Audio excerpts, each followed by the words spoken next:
I'm Brie Larson, and this is...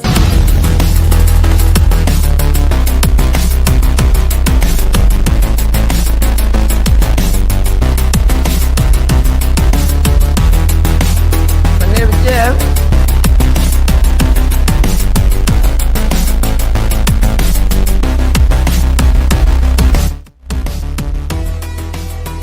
Welcome to World Class Bullshitters, the epitome of pop culture. I'm your host, Jeff Hicks, and with me for now is American Ramrod coach Kendo Slice. Remember what I told you guys last week about somebody not loving you as much as he claims? Well, apparently that's two somebodies now, because I'm here. I don't know where they're at. But hey, here's the 10 years and 10 more and another 10 and 58 while we're at it. Let's go. Yeah, if we were on the air for 58 more years, I don't know if that's a good thing or a bad thing, but we'll find out in 58 years. But folks, the other guys will be here in just a moment. We didn't want to make you guys wait. I know normally it's a joke, late and gay, late in this, late in that, but tonight we wanted to be on time. So we did start at 8:45-ish, 8:46 to be exact. But tonight is the 10th anniversary of WCBS. It's going to be a fun show. Now, admittedly, I've been celebrating my birthday a little too hard for the last 2 days, so if I look tired, it's because I've kind of enjoyed myself a little too much, but the party doesn't stop because WCBS is now 10 years old. And tonight we're going to give you guys a trip down memory lane, as well as all sorts of fun, new topical things, games, surprises, and more. And in honor of WCBS and our fun, rambunctious roots, say hello to the Bombay bad boy himself, Big Red Nick Utown. Yeah, blame fucking Bill Gates because I had to do a fucking update on my laptop. So go figure. Yeah, Dude, what was the deal with the internet being down last week? Fucking Amazon Web Services shut everything down. That's funny. That's hilarious because a lot of things, as we know from that last week, a lot of things were ran through AWS, and everybody's just like, well, maybe we shouldn't run everything through AWS. So. Yeah. Somebody put a 1 where a 0 was and script the whole system. So go figure. It made my day at work a little bit easier because a good chunk of our systems apparently are run through that we use or go through AWS, and didn't have access to a few things. So when kids were like, I'm going to be in academic issues with this and that because my grades not updated. I'm like, I can't update it because that system is down. So should have done the work sooner, kid. Yeah, you should hit him with it'll be done in 6 to 7 minutes and hit him with that stupid 6-7 shit. I saw that on the front page of the internet the other day, talking about how schools... Yeah. If you would have told me how meme culture had taken over back when we started this show 10 years ago, I wouldn't have believed you. I would have been like, yeah, memes are great, they're cool, they're funny. Now, they're kind of dumb, but maybe that comes with the age of 10 years. I will say...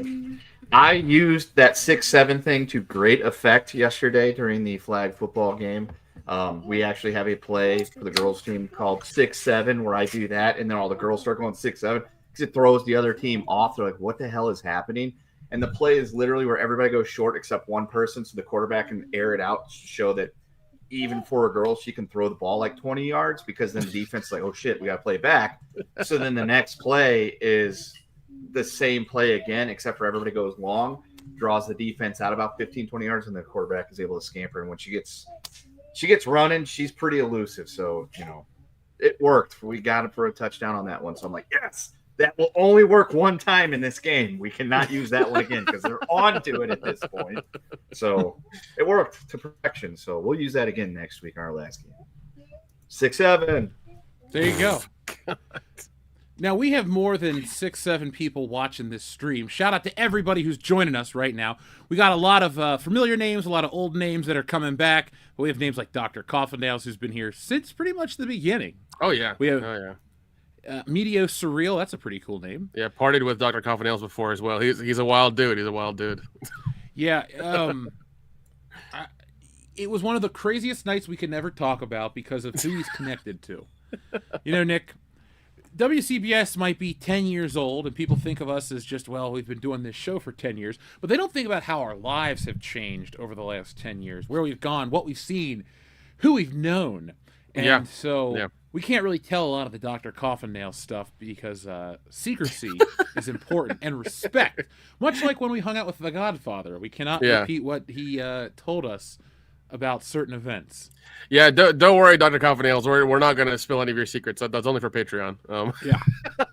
Folks, if you want to learn, if you want to dox our listeners, no, I'm just joking. Oh, my God. No, but Dr. Coffin-Nails, shout out to you. Let's see. Shout out to Lieberwolf, P-Dubs. We got Layden Swallow, Keely Chow. Lots of people here tonight. We got a lot of words of the day. You know what? Let's just catch up with everybody right now because everyone's excited to be here for 10 years of WCBS, the epitome of pop culture. A little show that started out when I used to listen to a show called Bloody Good Horror, and I thought, I want to do a podcast. It's fun to listen to one. I wonder what it would be like to do one. So even before 10 years ago, right after I had left Michigan State and was up at UC, the idea of a podcast just seemed cooler and cooler. I would listen to everybody's podcast that I could and try to come up with something. And so one day we started. Nick, you were there since pretty much the beginning. Yeah. But you were the first person on the show that I didn't know as well as I knew everybody else. We had only been friends for what, a year? Yeah. Because we were both doing the horror convention circuit and selling stuff. So we were doing that for a little bit for sure. And we were just at a horror convention this past week, Nick, were we not? Yeah. We were at Scarefest in Lexington, Kentucky, which is a lot of fun. Yeah, it was blast, folks. We got to meet all kinds of famous people, see people, hang out with people, buy stuff. We had alcoholic cupcakes. That was a blast. So that was fun. Yeah. We went to a nice little speakeasy to get real expensive drinks afterwards. Yeah, it was a good time, man. That pineapple thing was the shit. Campfire? Yeah. The pineapple campfire was awesome. I'm glad we didn't go to Lex Lab because it was a 2-hour wait to get a table because everybody's watching the game. So. Yeah, well, we aren't college sports fans. Nick and I really aren't sports fans. Period. Like, if we were hanging out and like the World Series was going on, we'd do something else besides watch the World Series. So. Dude, we'd probably put on a dumb Tubi movie or something and get inebriated. That one with Jennifer Jason Leigh? Yeah. That was weird. There you go. But folks, no more Inside Baseball tonight. This is a celebration of all of you and everything that's happened over the last 10 years. So, Georgian, thank you very much. He says, WCBS over a decade old? Did Marty and Doc have a hand when they came to Hill Valley on October 21st, 2015? One has to wonder. Yes, Georgian, you are correct. We started this show, the launch day, on October 25th, 2015, a.k.a. the future, because if you are of a certain age, you grew up watching Back to the Future, the trilogy, and the future was always 2015. That's when we were going to get flying cars and the TVs that you talk to and the pizza hydrators and all those wonderful things. And as we got to the actual October 21st, 2015 date, I thought, why not be a part of the future? So that's when it started, Georgia. And yes, Back to the Future had a huge part in it because it's tied for my favorite movie. So I recently learned something about Back to the Future 2 this morning. Apparently in part 2, the DeLorean is in 4 different places in part 2, and there are 3 docks. Let me see. So there's a DeLorean in 55 from the first movie, then there's the part 3 DeLorean, and then there's the part there's a lot of DeLoreans. Then there's the one that they're in from 2015 that's hiding out with Doc in it. And then Biff also has the DeLorean. Yes, and Biff has a DeLorean. Yeah. Well, yeah, shit. Okay. Yeah, and there are three Docs. One is not alive, but the other 2 are shot in the back over a matter of $80. Yeah, so I learned that today, and I was like doing the math. I'm like, oh, that's terrible. So basically, if the DeLoreans like crash into each other, it would cause a paradox. We have a lot of math to do tonight because a lot of love's being thrown our way. We have some Steiner math to hit in just a minute, especially with our word of the day. But our friend Georgian also says, by the way, he's been a member for 32 months. Thank you, Georgian. We haven't even had our memberships for, obviously, as long as our channel, because that'd be more than... It's been 32 months. But we've had it for 32 months. And thank you, Georgian, for being a huge WCBS supporter since the beginning. But yeah, 10 years is nothing to sneeze at. We may have won battles, but the war still goes on. Since I'm at the top of the YouTube member level, new button, please. Of course. Thank you, Sejorjan, for all the years of awesomeness. And you wanted a new button? Well, some of these are shitty AI slot buttons. Let's give him something. Let's give him something a little better, shall we? Yeah, that's nice. Go ahead and scream your head off! We're miles from where anyone can hear you!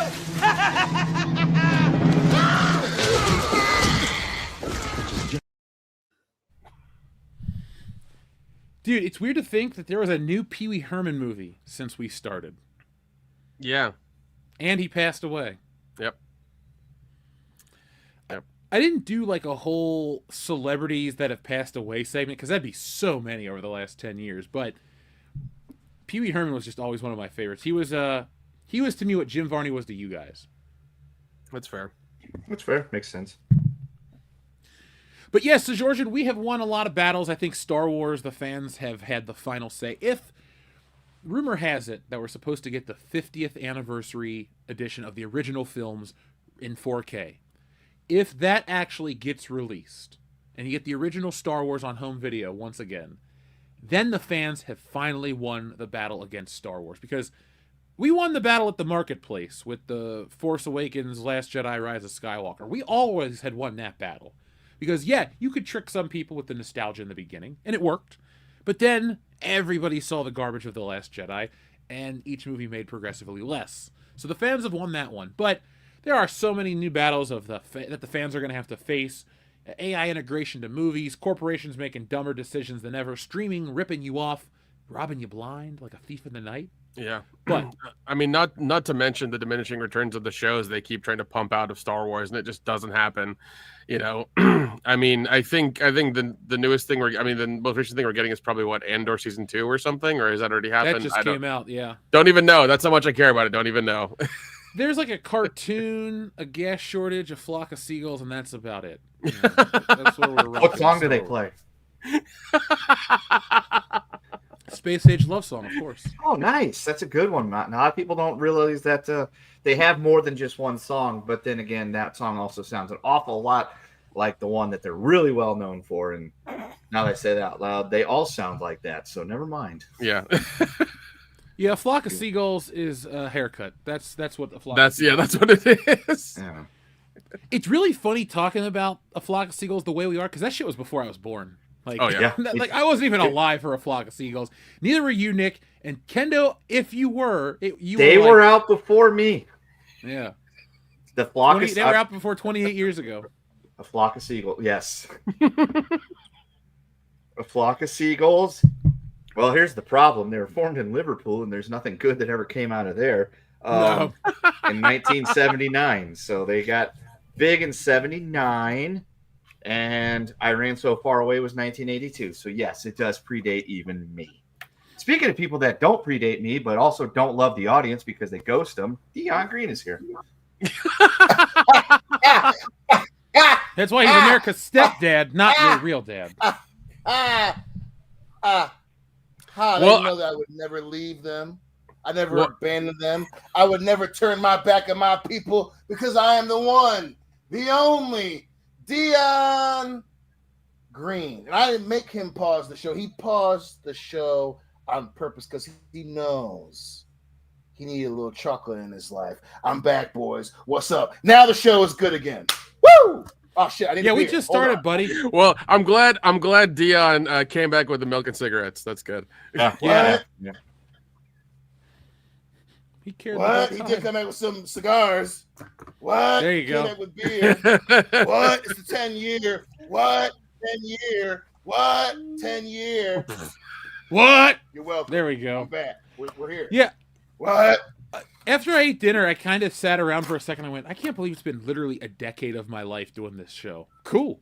That's all I thought. It definitely brought us closer. Like, Dion and I were already like lifelong buddies. We had all those college experiences. But Nick, it definitely made us lifelong buddies, and same with you, Kendo, because we didn't know who you were before the show started. Yeah, and now I'm here. My And brothers, if something happened to me, mothers. you guys would notice that for at least a week. So that's a good thing. Yeah, we would be out there to check on you, man. If you just disappeared, Nick and I would be on a plane, like the mystery. We'll be like the dudes from Supernatural, Nick. All right, we'll rent a fucking car, and we'll just drive up to where Kendo had last been seen, and we go on the investigation. I love that Sounds show. good to and me. You two would be two hunters that I would not only follow but write fan fiction about. Yeah, Be careful writing fan fiction, goddammit. Hey, Don't worry, fan fiction has been a big part of this show. It That's has true. been. That's true. We've My we've read. Immortal is probably one of our best Oh, segments. God, yeah, we've ever. done that. We've actually. I think we've had people also like send us fan fiction as well. Yeah, And well, write us fan fiction. Write us fan fiction Yeah, as well there's too. that. So, yeah. Well, we've read when I some was- of it. So when we get to the history of the show, there's a couple of parts where I have mentioned fan fiction and being some of my favorite parts of the show. So, folks, if you really enjoy fan fiction, bad fan fiction on top of that, I feel like we could do that again for you sometime. Maybe it's like an exclusive. Oh yeah, we definitely will. We want to bring you guys more unique world-class content because the world is different. That's the one thing I was thinking about today on like the greater scheme of things. Is I watch a lot of these YouTube videos from a channel called Moon or Patrick CC, where they talk about like bigger problems and how the world is today. And I thought to myself, man, I would love to take 2015 me and show me these videos and be like, wow, we live in a science fiction movie. Because we're like a step away from apocalypses and sex robots. So we've had AI take over. We have been through so many different things in the world. Like America has changed completely in the last 10 years. God. Well, I mean, OpenAI just made it okay to make like erotica on their on their system. So yeah, we're a step closer to sex robots. We really are. Yeah. Do you think we get sex robots before we get the Rian Johnson trilogy? Yes, 100%. Let me put it this way, Jeff. This show has been through 4 presidential administrations, 2 by the same guy. So anything is possible except for the Rian Johnson trilogy. That Just will think of never us happen. as your FDR fireside chats, America. Yes. I mean, I think we'll get sex robots before we get GTA 6. So That's probably a very likely scenario as well. yeah. I mean, Elon Musk will die on Mars before we get GTA 6. I just hope he live Elon Musk will streams die it. in a bathroom somewhere. Oh, who's gonna? Is he gonna be by himself or is it gonna be like a Final Destination? Oh, he's going to be with his friend Keta Amin. Pick your poison. Oh, my best friend's name is Keta too. Anyway, Shrebbles08 brings us a massive, super, mega, giant word of the day, and it involves some math right here. You know, they say all men are created equal, but you look at me and you look at Small Joe, and you can see that statement is not true. See, normally if you go one-on-one with another wrestler, you got a 50-50 chance of winning. But I'm a genetic freak, and I'm not normal. So you got a 25% at best at beating me. And then you add Kurt Angle to the mix, your chances of winning drastically go down. See, the 3-way at sacrifice, you got a 33 1/3 chance of winning. But I got a 66 2/3 chance of winning because Kurt Angle knows he can't beat me and he's not even going to try. So, Samoa Joe, you take your 33 1/3 chance minus my 25% chance and you got an 8 1/3 chance of winning at sacrifice. But then you take my 75% chance of winning if we used to go one-on-one and then add 66 2/3%. I got a 141 2/3 chance of winning at sacrifice. See, Joe, the numbers don't lie, and they spell disaster for you at sacrifice. Yeah. They do. Now, I'm sure we'll hear from our old pal Scott Steiner again very soon. He's our favorite math professor. But our friend Shrebbles08 says, woo! 10 years of WCBS. The word of the day is heavy. There's that word again, heavy. Is something wrong with the Earth's gravitational pull? Yes. Debbie gets heavy. That's okay. We still love her. And she gets divorced. Hey, Dion, what is the limit of how heavy Debbie can be before you go, I'll pass? The heavyweight champion. 3 bills. It's got to be at least 3 bills. I'd say at least 2 stone. 2 stone. Yeah, she could be a thicker lady. That's completely cool here on this channel. What the fuck is 2 stone? Like 32 pounds. Yeah, I was about to say, like, she's a 32-pound woman that. 2 is 32 pounds. I think you mean 2 boulders. Yeah. 35 stone. Okay. Slide in the family stone. Listen, I'm just saying, it's the future. I'm in my mid-30s. You know, some people, you know what I'm saying? Dion, that's 490 pounds. Hey, that's about right. That sounds about right. Sounds about right. That's about right.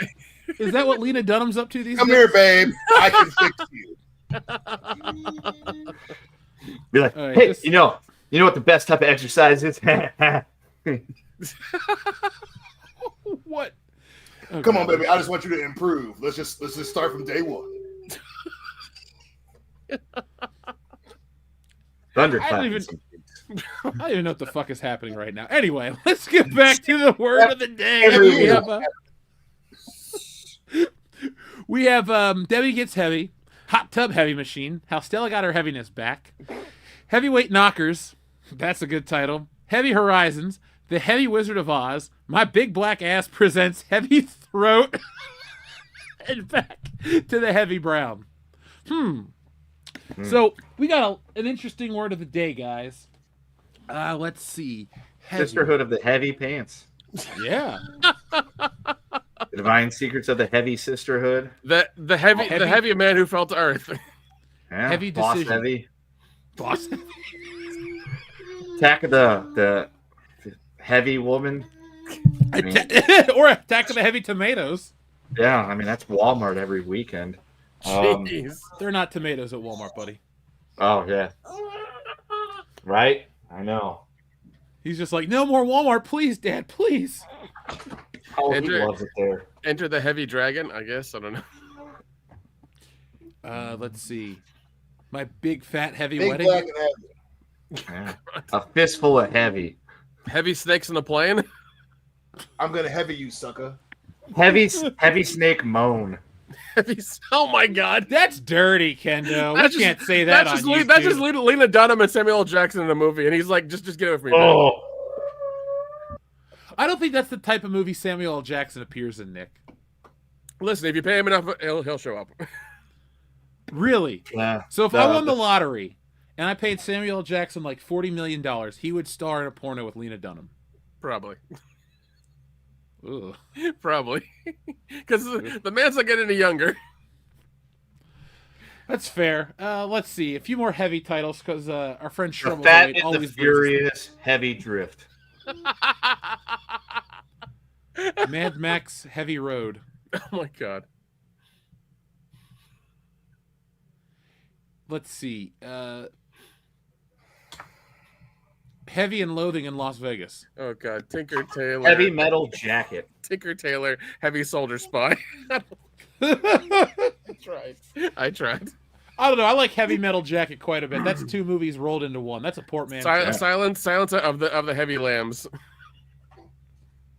Silence of the Heavies. The Heavy Chainsaw Massacre. He'll never be able to chase those kids. He was pretty hefty, and he still caught up with them. I watched it the other day. The picture quality was worth it, Nick. Oh, and the 4K. Heavy Ween. Heavy. Heavy Ween. Is that the word? Is that the official movie title of this week? Heavy Ween. Yes, it is. Zero dark heavy. Zero. Right over here. I'm trying. Well, folks, let's check in with some of your heavy titles. We have Heavy Metal, Heavy of a Nation, Heavy Soldiers, Skibbity Heavy, Oh, Dude, Where's My Heavy Woman, Crouching Tiger, Hidden Heavy. Oh, I like this one from Jorge, Heavy Finger. So Harvey Weinstein gotcha. Yeah, they're like fucking sausages, man. Call them Sausage Finger. 00 Grease Trap. Let's see. Libra Wolf says the low main episode still slaps. I never look at the. Oh God, I was gonna mention. mention that fucking goddamn low main episode. Okay, so guys, you got to remember. Now, I'm trying to look at it from the audience's point of view. I'm sure you're watching the show, you're laughing, you're having a good time. Those moments hit for us too in different ways. Because like I'll go back and look at that Lo Mein clip, and I'm like, what was Dion on? That was a special night. I know, right? He was crossfade like a motherfucker. Yeah. I've almost consumed a whole bottle of wine, and the show's been on for 25 minutes, so I feel fantastic. This is going to be memorable. I still have all the beer, all the beer that was left in the fridge from Kentucky, so I got to drink that tonight. Oh, dude, you got Modelo and PBR for days. Enjoy it. Yeah. Thank you to the GW TV channel, a new subscriber, but here to celebrate 10 years with us. We appreciate that. Thanks, buddy. Okay, so folks, thank you for sending in your heavy titles. We will read more throughout the night. But our friend Enrique sends in another Scott Steiner-sized button. So you know what we have to do? We have to go all the way back, not to 2015 or back to 1955, but back to the original Scott Steiner bath button for our pal Enrique. You know, they say all men are created equal, but you look at me and you look at Small Joe, and you can see that statement is not true. See, normally if you go one-on-one with another wrestler, you got a 50-50 chance of winning. But I'm a genetic freak, and I'm not normal. So you got a 25% at best at beating me. And then you add Kurt Angle to the mix, your chances of winning drastically go down. See, the three-way at sacrifice, you got a 33 and a third chance of winning.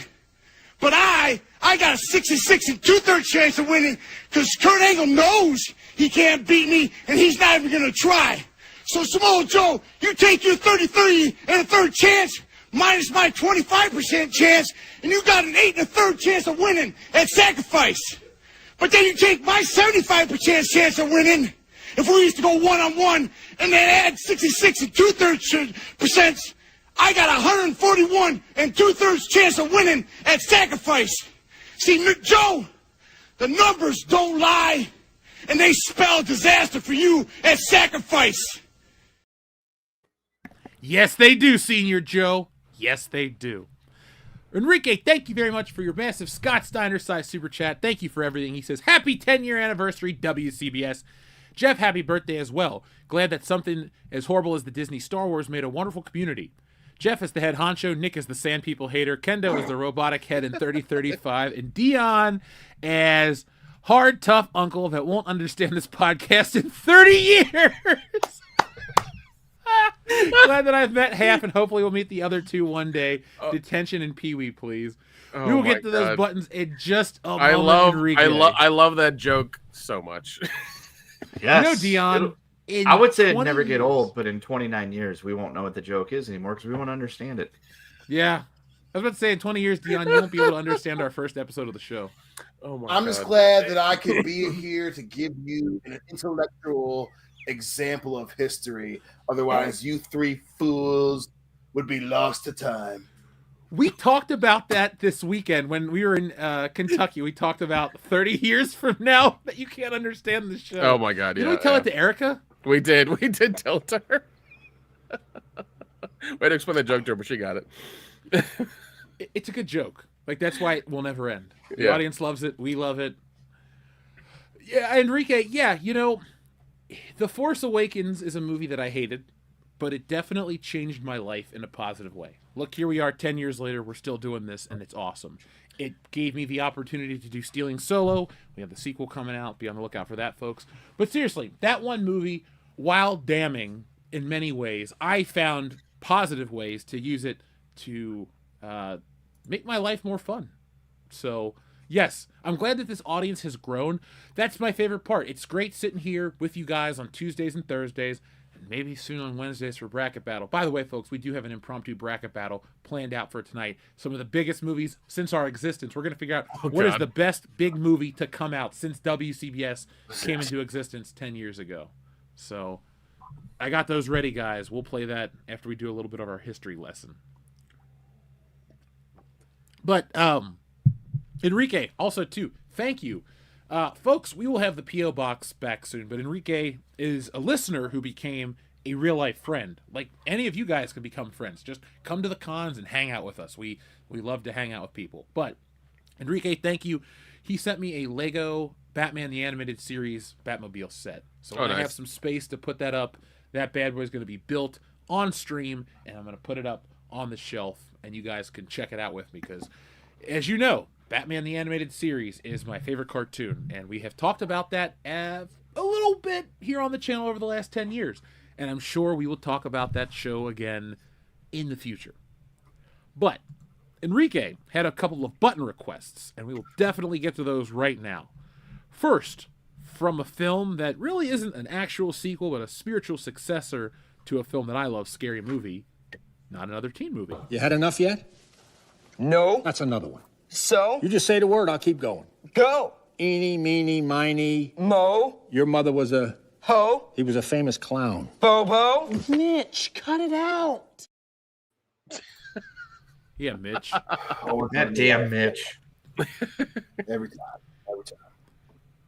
They used to call my Uncle Mitch because before I was born, I guess he had like...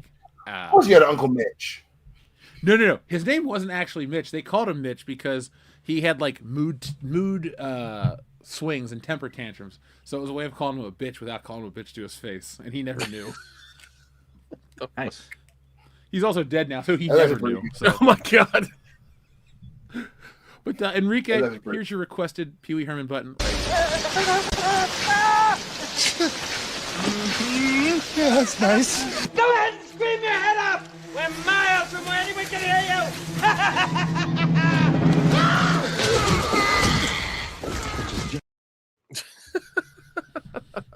R.I.P. Pee Wee. Folks, make sure you do like, comment, subscribe, and do all the things so people can see this live stream today. We can get a lot of people watching this today. So yes. Yeah. We have goals, folks. We have a lot of goals. Retweet, share, do all the things. Help us out. Blank checks. Yes. Open lines of credit with a return date of like 2098. That's when we have to pay our first payment back. Yep. Deeds. I'm cool with that. Like, my grandkids can foot that bill. I don't give a shit about my grandkids. Dion, do you care about your great-grandkids? Do you really care about your great-grandkids? No, because they don't exist. Well, I do because, legacy is a big deal. Also, somebody clip Jeff going, I don't give a shit about my grandkids. Go for it. I'll say it again. I don't give a shit about my grandkids. Just clip it. Turn it into a meme. Make me a button. Oh, wow. It's the same dude. It's like, oh, man, my grandma's pretty cool. Oh, my grandma was great, but I don't give a shit about my grandkids. Grandma right now. Talk shit about her right now. It'll piss him off. Hey, he talking shit, so especially knowing Jeff, oh yeah, I used to have this show went on. It was at least 10 years from what I recall. It was me, my best friend from college, two of these other crazy motherfuckers we became friends with. And it had a couple 100,000 people after a decade. Yeah, sure, Grandpa. Yeah. I used to say I didn't give a shit about you guys, but you know what? I love you though. And I'm like, oh, you were talking shit in 2025. I'm gonna remember that shit. So everybody. Dion, it'll be more than 30 years from now. Will you be able to understand what I said, or will it just be a vague memory? What? What?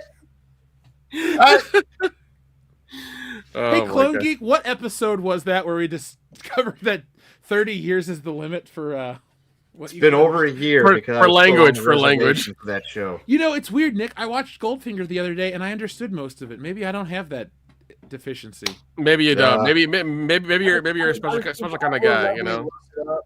I can do you one better. The other day, me and the kid were watching Three Stooges, or the Funnies as he calls them, and I understood every word they were saying too. And that was from almost 100 years ago. It's crazy. Man, damn! Dion showed up and he's beautiful and wonderful and chocolate and funny, and we're gonna gang up on him because, god damn it, we need that Negro. And you know what? Well, You're we right. couldn't. And that was funny. We really do. It was funny. And it was me drunkenly. I read some shit earlier. I was trying to be funny, covering for yo unfunny asses. So I ain't gonna feel bad. Clone Geek, look up the episode. Judy Trues or whoever the fuck Jeff and Nick were talking about. Who the fuck cares where they were at? They're talking about it. Look it up. It was hilarious. Judy. That was me. That was me being funny on accident. Hey, I like Look him. at this show, 10 years. Dion, boom, baby. He's integral. The love. He ain't doing. all the behind the scenes shit. But damn it, I'm funny, and he needs me. And you all admitted it. You heard them. How long the show been on? It's been 34 minutes. Now, how long will they talk about me, baby? That ain't even me bringing it up. I don't even need to be brought up. We had to get it out of our system because we were all pent up from last week. Shut up. Shut the fuck up. They were talking about me. The three of them. Write it down, Chad. Write it down. Your boys they love me, Mom. They love me. God, I do. Well, at least I show up when I'm supposed to, Just not on time. At least I'm here. I don't make an excuse. Oh yeah, Michigan's playing. Oh yeah, I gotta wash my tights. I'm here. Yeah, I'm here too, and you're still talking. So that's true, and you're still talking about me. Yeah, because frankly, I think it's uncalled for. I don't know why Nick is so mad at you. I don't get it at all. I can't help but win when I lose. Punch him down at this point. I don't get it. But if you just admitting Nick, to losing, is it actually a win? I'm not that angry, man. I love how this show has clearly become a conversation between me and Dion and Nick and Kendo, and there's no crossover. Everyone else is talking. It's like it's our first night. It's magic. So, Dion, you're the only other bullshitter that was on our very first episode, the Marvel Cinematic episode.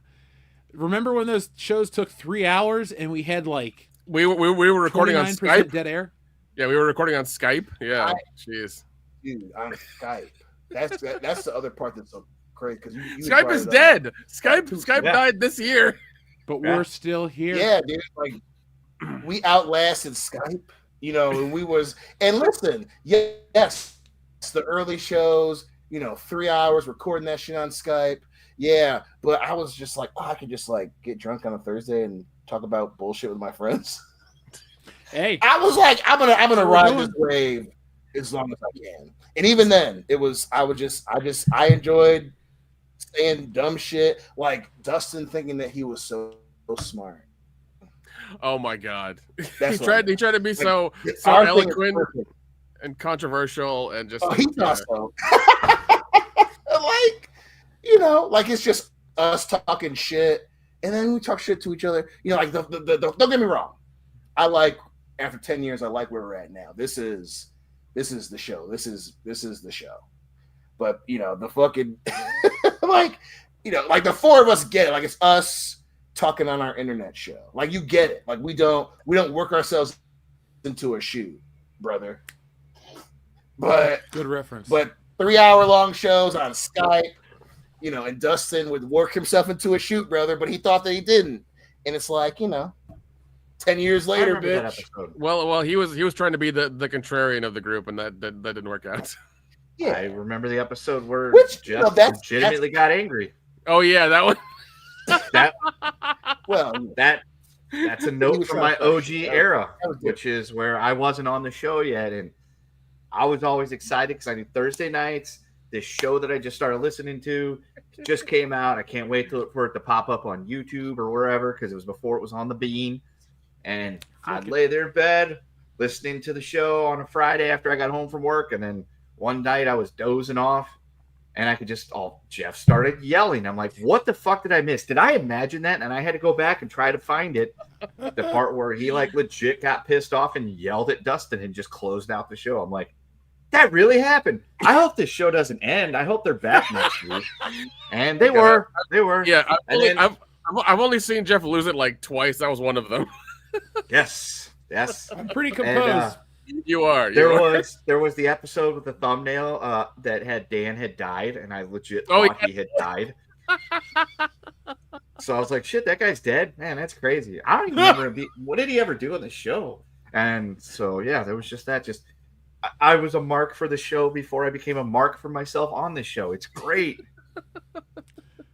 I remember making the poster or the image with you on it for the first time, and I'm like, oh yeah, this is weird. I'm like replacing other people with Kendo, and then the show took off, and I was like, oh shit, well, this is the real show now. Look, I'm not going to spend an hour ripping on people that used to be on the show, but I will say this. it was great the way it started. It got us to where we are. But once we got this 4-man group, everything just took off. So Yeah. it's been So it's really me, was what you're saying. It's like I am the reason why the show is great. Thank you.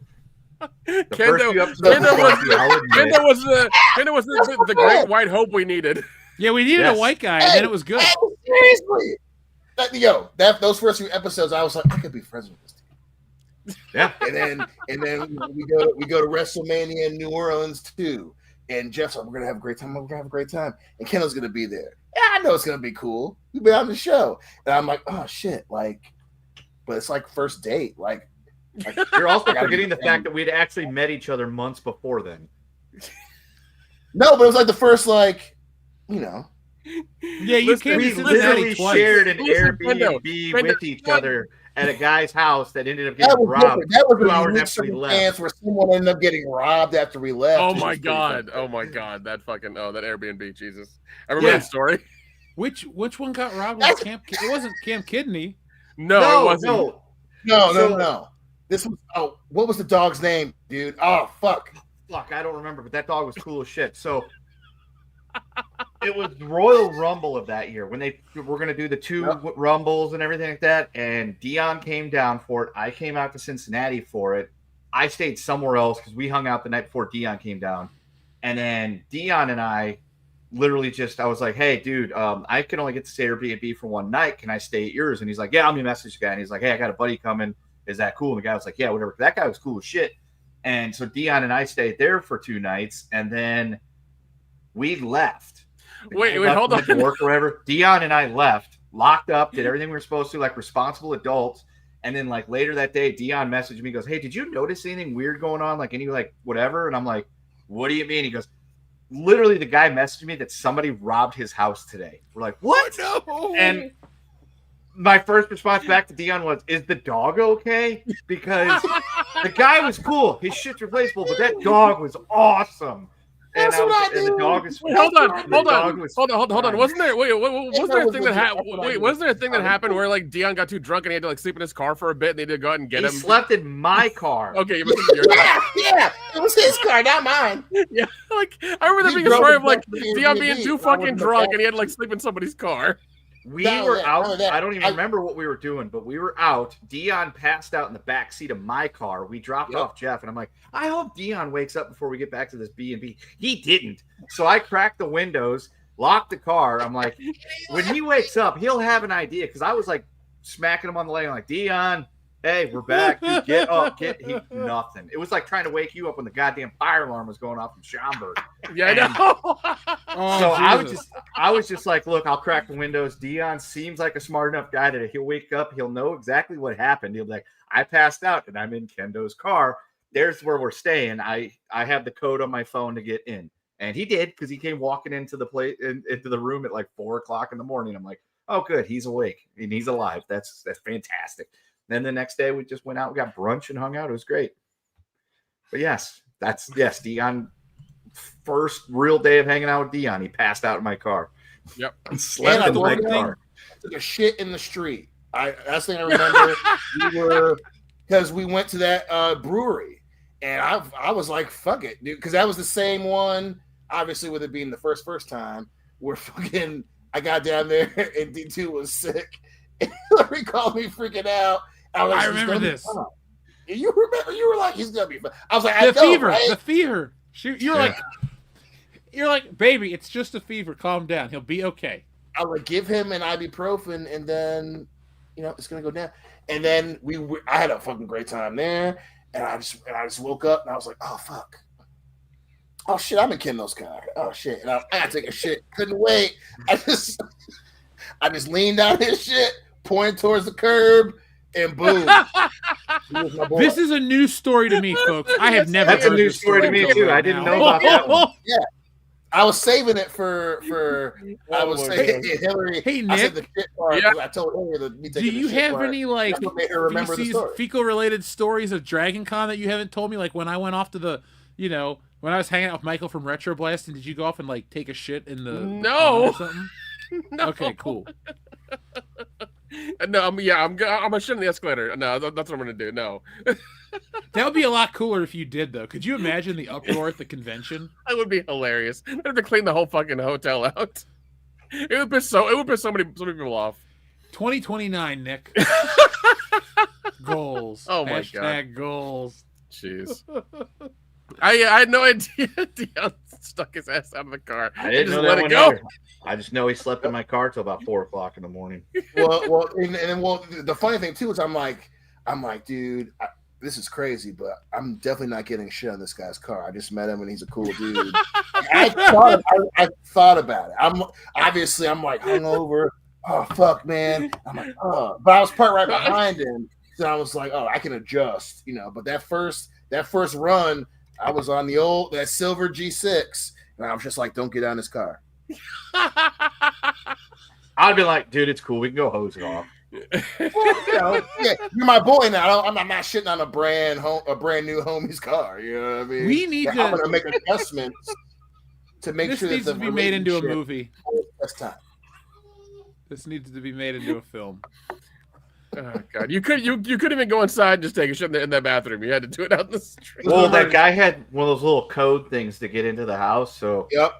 When you're blurry visioned at 4 a.m. and you really got to take a shit, the last thing you want to do is try punching in a code. And you got to remember, this is Cincinnati. So a lot of the ways that houses are put together in Cincinnati, they build them boom and then up. And he had one of those Cincinnati, and the bathroom was small as shit. I'm like, yo, this is gonna be uncomfortable. I gotta call Audible. That's what we're known for, Dion. Skyline Chili and small bathrooms. That's what we actually had earlier to eat before we met you that night. Dion and I went to Skyline. I was like, dude, what do you want? I'm buying. And I treated him to some Skyline. Yep.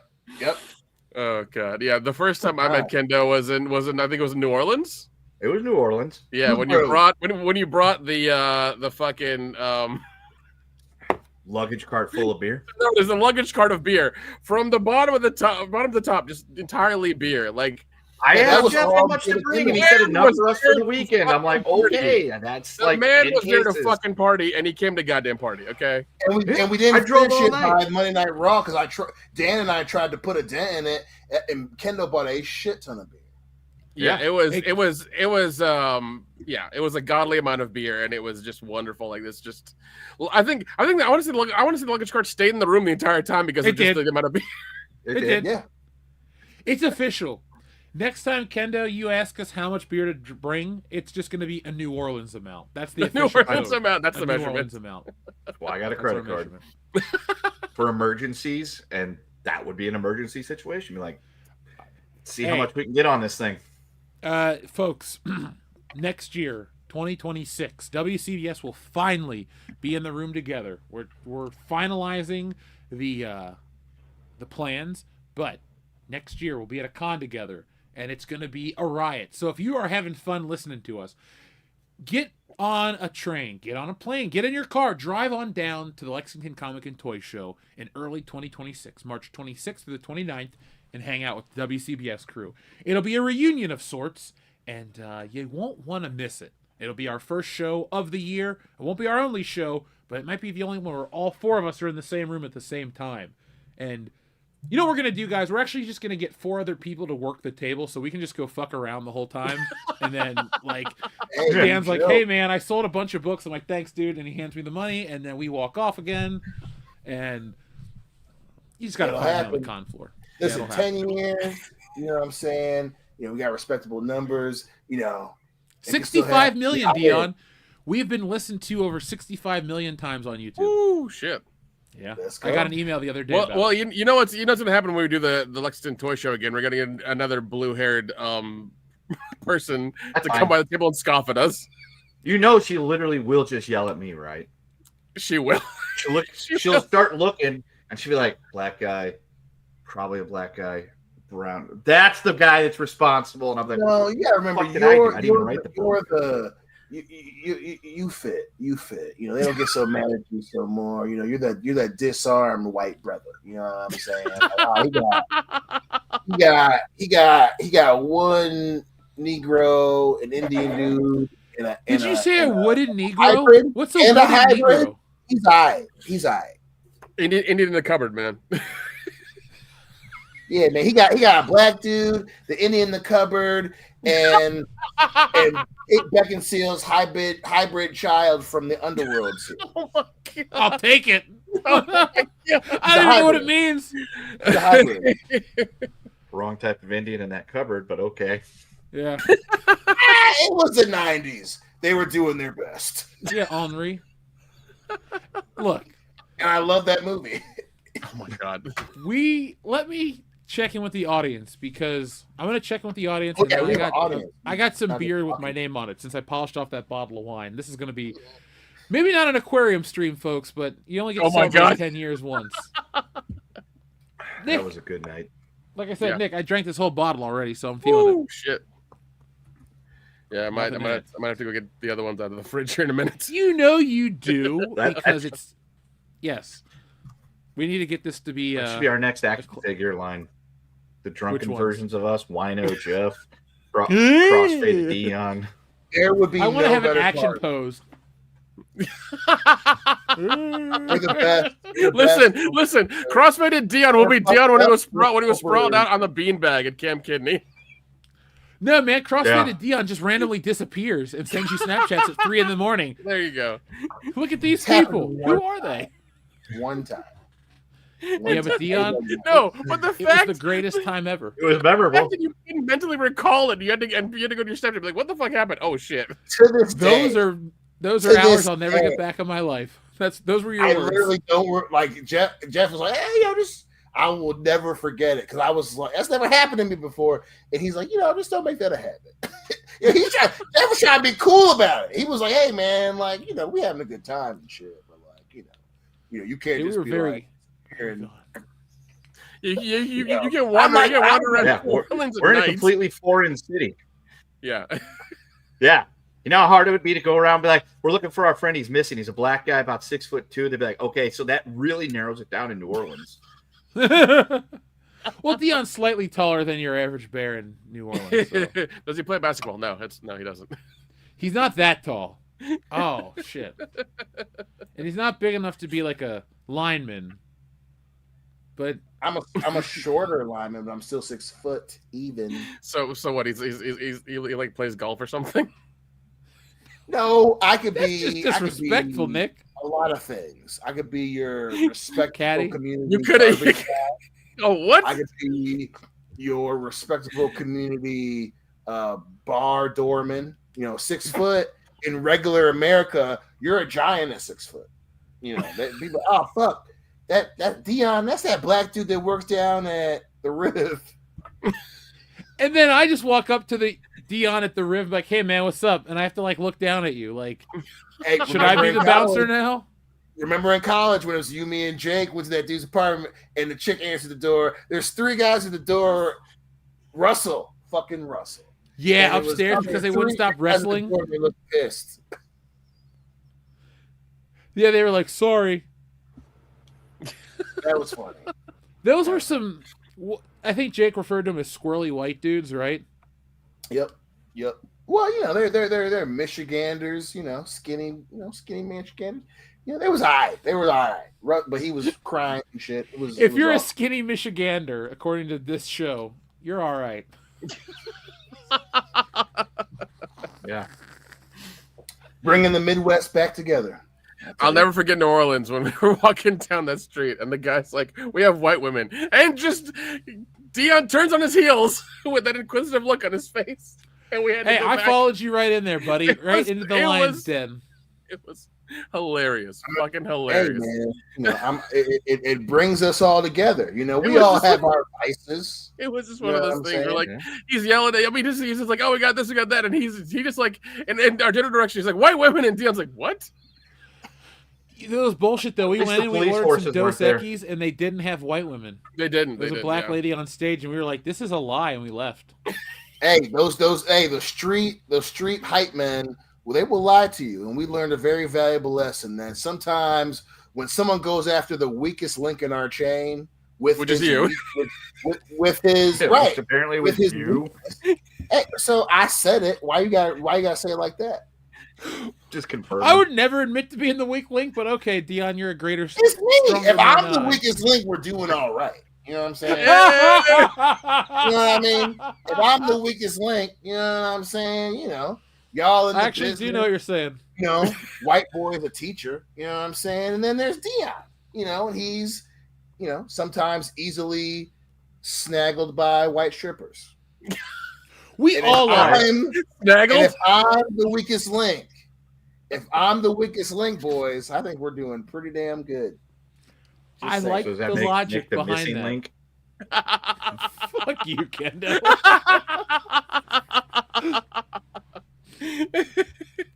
Guys, our friend Fatter Bastard that Can't Gaming sent us a $9.99 super sticker. I just love the name Fatter Bastard that Can't Gaming. Like, is that Fat Bastard Steven Seagal? Did you change your name or? It very well could be. Dude, That's he's up there so with Jack Tuckerberg. That's an OG Oh my name from God! back Yes, then, we've right? had some crazy. We've had names some over real the years. crazy names, yeah. The worst one was Curtis Lendenfield. He was just a loser. Oh, Jesus. Wait, no, I remember what was it? Darth Vader's charred phallus was hilarious. Oh, hold on. Do I still have that fucking toy? Yeah. Disembodied charred phallus. Disembodied charred phallus. Yep, that was it. Yeah, dude. In my pencil case. I love it. I love it. Oh my God. Next to Luke Skywalker is Darth Vader's disembodied charred I phallus. love it. I love it. Oh my God. Help me. It started to fester. It could be a secret.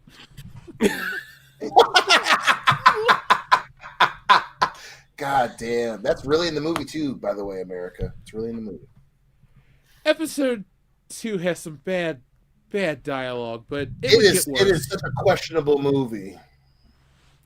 Yes, if it wasn't for 7, 8, and 9, 2 would be at the bottom of the list. Like, that movie is just... Yeah, that's true. That's true. You know what? That's funny. If we go back from when this show launched to now, my opinion on Star Wars has changed to a great degree. Meaning, I went from, I love Star Wars to, it's still there. Like, you know, some people are like, I hate it absolutely. I'm just more like, it's still there. Like, it's not good currently, but what was at one point was great. But Agree. That's episode 2 I have is the bad. same attitude, but a way less dramatic. I have to be on a writer. Come on, man. These people need to know what they're getting with stealing Solo. They're not just getting flat dialogue and a boring plot. They're getting something that's world class. So I have to present It's myself. real easy to say. It's real easy to say. I still like the original 3, but it takes an artiste to be able to tell you that they still like the original 3, but in a very grandiose way that we will not understand now or in 3 decades from now. Because the language dies out. Yes. Yes. In 30 years, people will just be running around saying skibbity and 6-7, and that's 150 words in both of those 2 phrases. There you go. I really do hate the 6-7 thing. I hate it. Dude, it's so great to hear you say that because normally it's me bitching about something, Kendo bitching about something, or Nick bitching about something, and you're like, they're just kids, blah, blah, blah. Finally, we have reached one where you're like, fuck 6-7, man. This is just bullshit. This is destroying the fiber of society. Families are falling apart. Fucking cats and dogs are living together. Mass hysteria. It's garbage. Like, we finally reached that with you, and I'm happy. Yeah, man. And someone else, one of the OGs in the chat, he was, I think was it Enrique, but he was like, oh, my daughter says it. I just don't know what it means. And I'm That like, wasn't I know. Enrique for sure. Yeah, Not Enrique, but it's someone from some song or something like that. That's all I know. they just 6-7 it. It's so stupid. Yeah.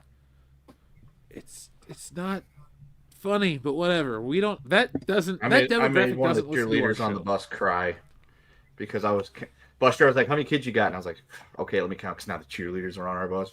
So I'm counting football players. I was like, 5, 6, 7. And this cheerleader goes, 6, 7. And I just looked at her and glared at her. I'm like, don't ever say that in my presence again. God damn. And then she started to tear up because the kids on the team know that they get benched or pulled from the game if I hear them say 6, 7. Unless it's that special play I ran the other day. That's different. Devon school now. Jeez. Wait, they what? They get a lunch detention in Devon school now. these kids must have run this into the ground. Like, it's just so inoffensive. It's just 6-7. Okay, that's they dumb. have, dude. They have. It used to be like if they heard the number 6, they would go 6-7, or if you said 6-7, you were counting. But now it's like literally anything, they just respond with 6-7, and it's just like it went from being whatever that was supposed to be to now it like dominates. Like they respond to everything. Like if I'm like sitting there going over something, I'm like, hey, so here's what we're doing today. We're doing this. So blah blah blah whatever, and I'll just have a kid go 6-7. I'm like, what? You fail this class. I'm sorry. Principal's office now. Get the hell out. It is all zeros from here on out. You get nothing. It is so dumb. Like, Dude. In the last 10 years, have we gone backwards as a society? Yes. How far? To the beginning. No, it just makes me laugh that people are like, that's a thing. It is. The skivvy thing was stupid. The Riz thing, you can kind of get it because it's just a vernacular. No, the one I absolutely hate is Crash Out. I fucking hate that so much. It doesn't make any goddamn sense. That's part of the lexicon now, because there was I saw something at work, and it was either the security organization I'm part of, or it was something that came from the company. Not newsletter, well, like they talk about a bunch of bullshit, and they said Crash Out, and I was like, oh my god, like it is, everyone uses Crash Out now. Yeah. It's insane. Which means something completely different to me. Like the other day I was watching the race, and the guy I like, well, he didn't, but somebody else crashed out of the race, and that's a way of saying that you didn't finish because you hit the wall, you crashed out, and now it just means, oh my god, he got really mad. It's like, no, that's something totally different. That's not crashing out. That's I don't even know what. I'm assuming that came from something on a TikTok where somebody was like, hey, we're gonna watch Lil Weezy crash out here, and some dude got mad and kicked over a display of like Doritos at the convenient mart or some shit. But I don't know. But I'm like, no, crash out means something completely different. I don't think you guys get it, but okay. Yeah. 6-7. 6-7. You gotta do the hand motion. No, we don't. Speaking of hands, our friend Jhando4 says, happy 10th, world-class bullshitters. Well, we're cheering you right here, my friend. I gotta open up my drink. Joe Boo's gotta get a refill, and I'll be right back. You go get that refill. There we go. Now I'm on to beer since I'm out of wine. But Nick, you got that world-class Modelo, which... Yeah, actually, you know Dion, what? Let me go get mine, too. Modelo. Hey, you know what's up. You know what's up. It's for a fighting spirit, baby. It really is. Folks, we don't endorse beer officially, but we do have some sponsorships we're working on behind the scenes, finally. But, Dion, we've had many a drinking stream. I think my favorite one, though, was the Thing drinking stream. That was the first one where I said, I'll be back, and I just didn't come back. Good time, man. That shit is hilarious. It's hilarious to this very day. And also, the few times that you actually do that are always hilarious. When you just are, I'll be back, and you're just not. I'm that drunk. El Jefe! It's a rare occurrence, folks. But you've been witness to it, like our aquarium stream. That was a good one. Oh yeah. Man, Voodoo Ranger just hits. I wish they did sponsor this show, because I would do it for free product. Which Voodoo Ranger is it? Is it the juice one? I don't like that one. Oh, it is Juice Force IPA. Top Gun. Not a fan. I bought it because it looked like Top Gun. Drank it. I'm like, no. Like, regular Voodoo Ranger's good. Their crushable one, the USA themed one, is really, really good. Tropical Force, not a fan. That Miami Vice looking one they had, that was one of their special runs from a couple years ago. That one was great. That was really, really good. Well, I like a beer that's strong, so I can actually feel it when I drink it instead of, having to take a leak. Well, hit yourself every time you drink when you feel it too. So there you go. I I mean, there's always you can always drink dragon's milk. That that'll really hit you. That'll wake you up. Yeah, One of my faves, dragon's milk. Yeah, it's legit. But thank you, Jay Hando4. We appreciate that, and cheers to you, my friend. TLJ Screwjob says, "Happy birthday, Jeff, and happy 10 years of WCBs." Thank you, TLJ Screwjob. I appreciate all of the years of support that you've shown the channel, but thanks for hanging out with us more importantly. And yes, both of those dates are the same, but I really wanted to celebrate Back to the Future because it's Back to the Future. But thank you, TLJ Screwjob. So Georgian, back again, says, Kendo should assign 670-word essays as punishment. Dude, if I give them a 6-sentence thing to do, they get all upset and they get mad. And I struggle with that. 670 words, there's no way. I should, next time they do 6 out, like, all right, you owe me a 6-7 sentence paragraph about magnets. How do they work? That would be hilarious. It would. It would definitely stop them from saying it for sure if you gave them assignments every time they said it, just to be irritating, Would it though? Oh yeah. I mean, yeah, it would. Yeah, if you give them like Sir Georgian said, 670 word essays. Yeah, they would. Yeah, after a couple of times, they'd quit real quick. I was not like a rapscallion type of kid. I was just kind of chill. But if you were to give me like nowadays for some kind of like punishment, 670-word essay, and that was my greatest punishment, I would fuck around all the time and write you like really elaborate essays. I would love that as a punishment because I'd be the worst person on the planet, Nick. Can't. Oh yeah, no. I remember what was it? 8th grade English. We had to turn in 3 pages a week of just like written, handwritten, something, because that was our English assignment every time. It was such boring shit to do. Nick Frozen Nuggets brought up the Rise of Rise of Skywalker stream for the opening night as one of his favorite episodes. Oh my god, that's one of my favorite episodes that we've ever done. Yeah, that was a good one. Oh my gosh. Yeah, because he said, quote, "I still watch that stream every now and then. You three were so damn funny." Listen, I understand to this day, to Jeff's point about, his current feeling about Star Wars.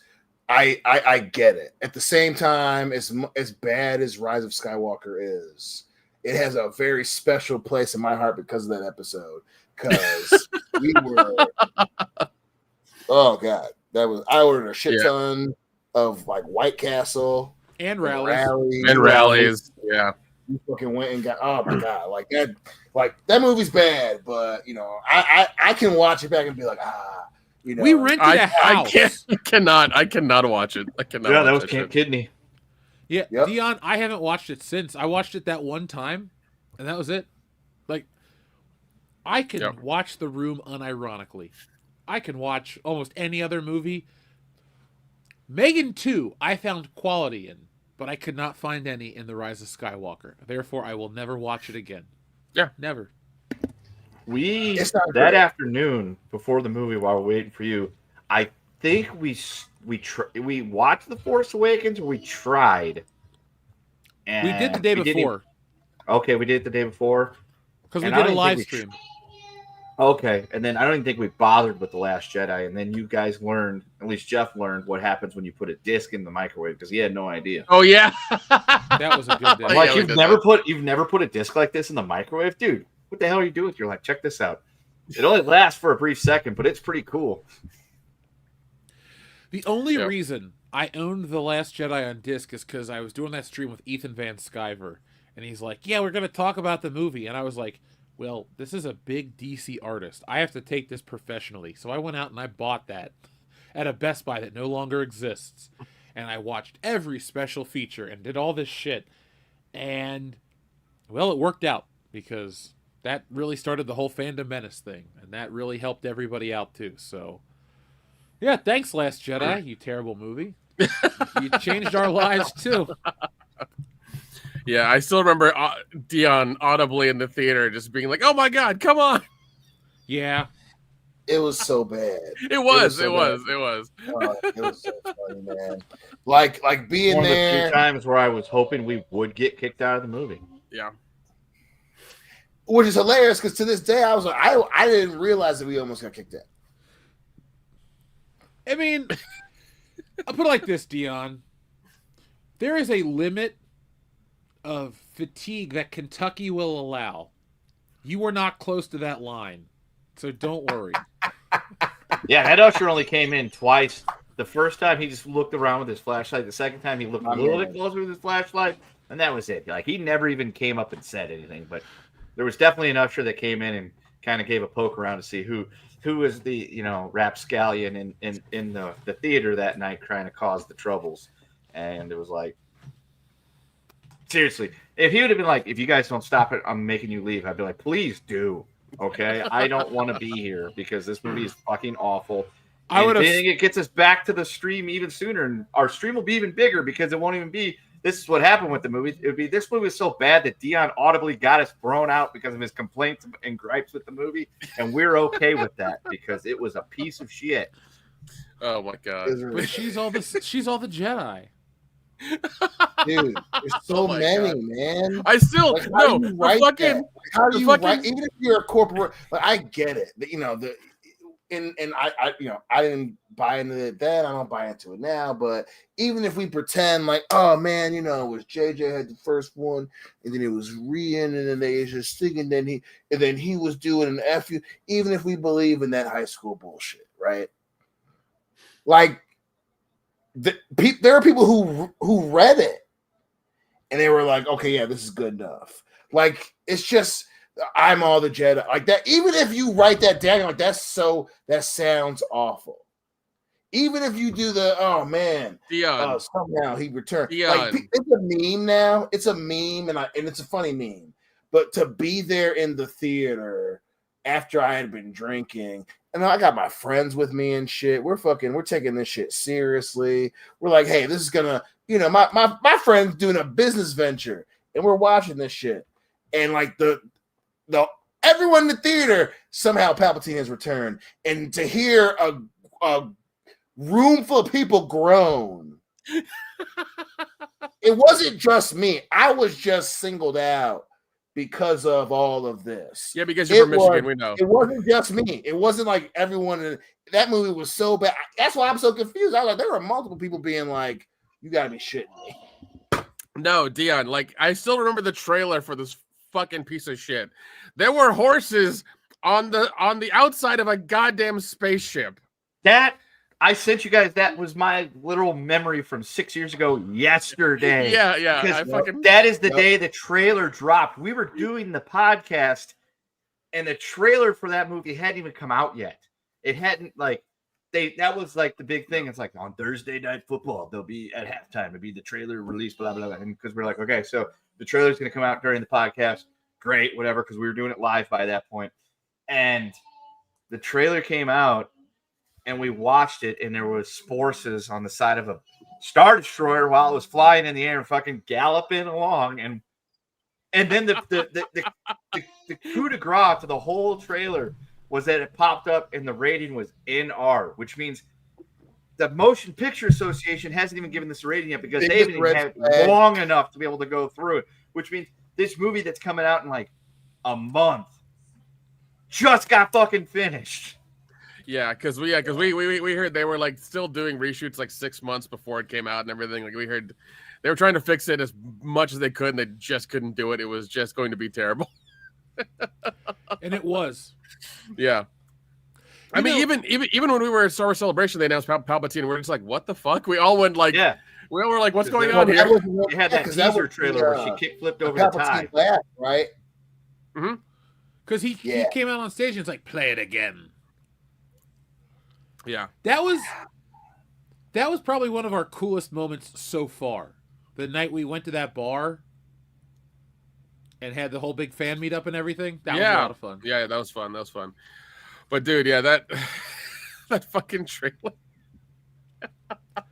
And then you had one of the, what is it? I forget the guy's name, but he was like, "I'm the spy." I'm like, "Get the fuck out of here!" Oh, General Well, Hux. the point Yeah, now is, yeah. now, Get the Nick, fuck out of here. Spy.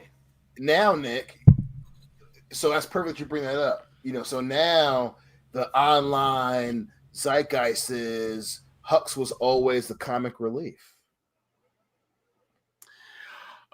Even then, he wasn't enough of a comic relief to relieve anything out of this movie except He literally the money for my wallet. Wait.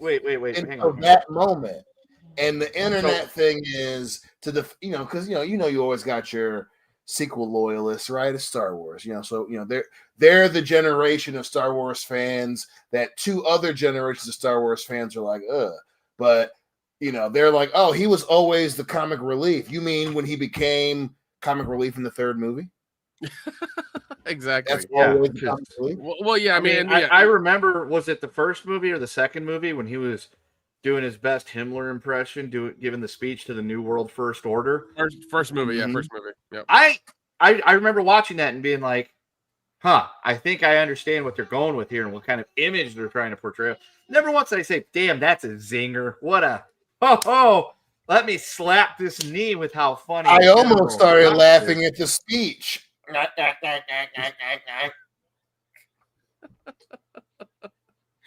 Yeah. Oh my god. But that movie somehow, like Dion said, they didn't read it. It was written. They made it. They shot it. They thought it was a good idea, and they put it out in theaters. It's crazy.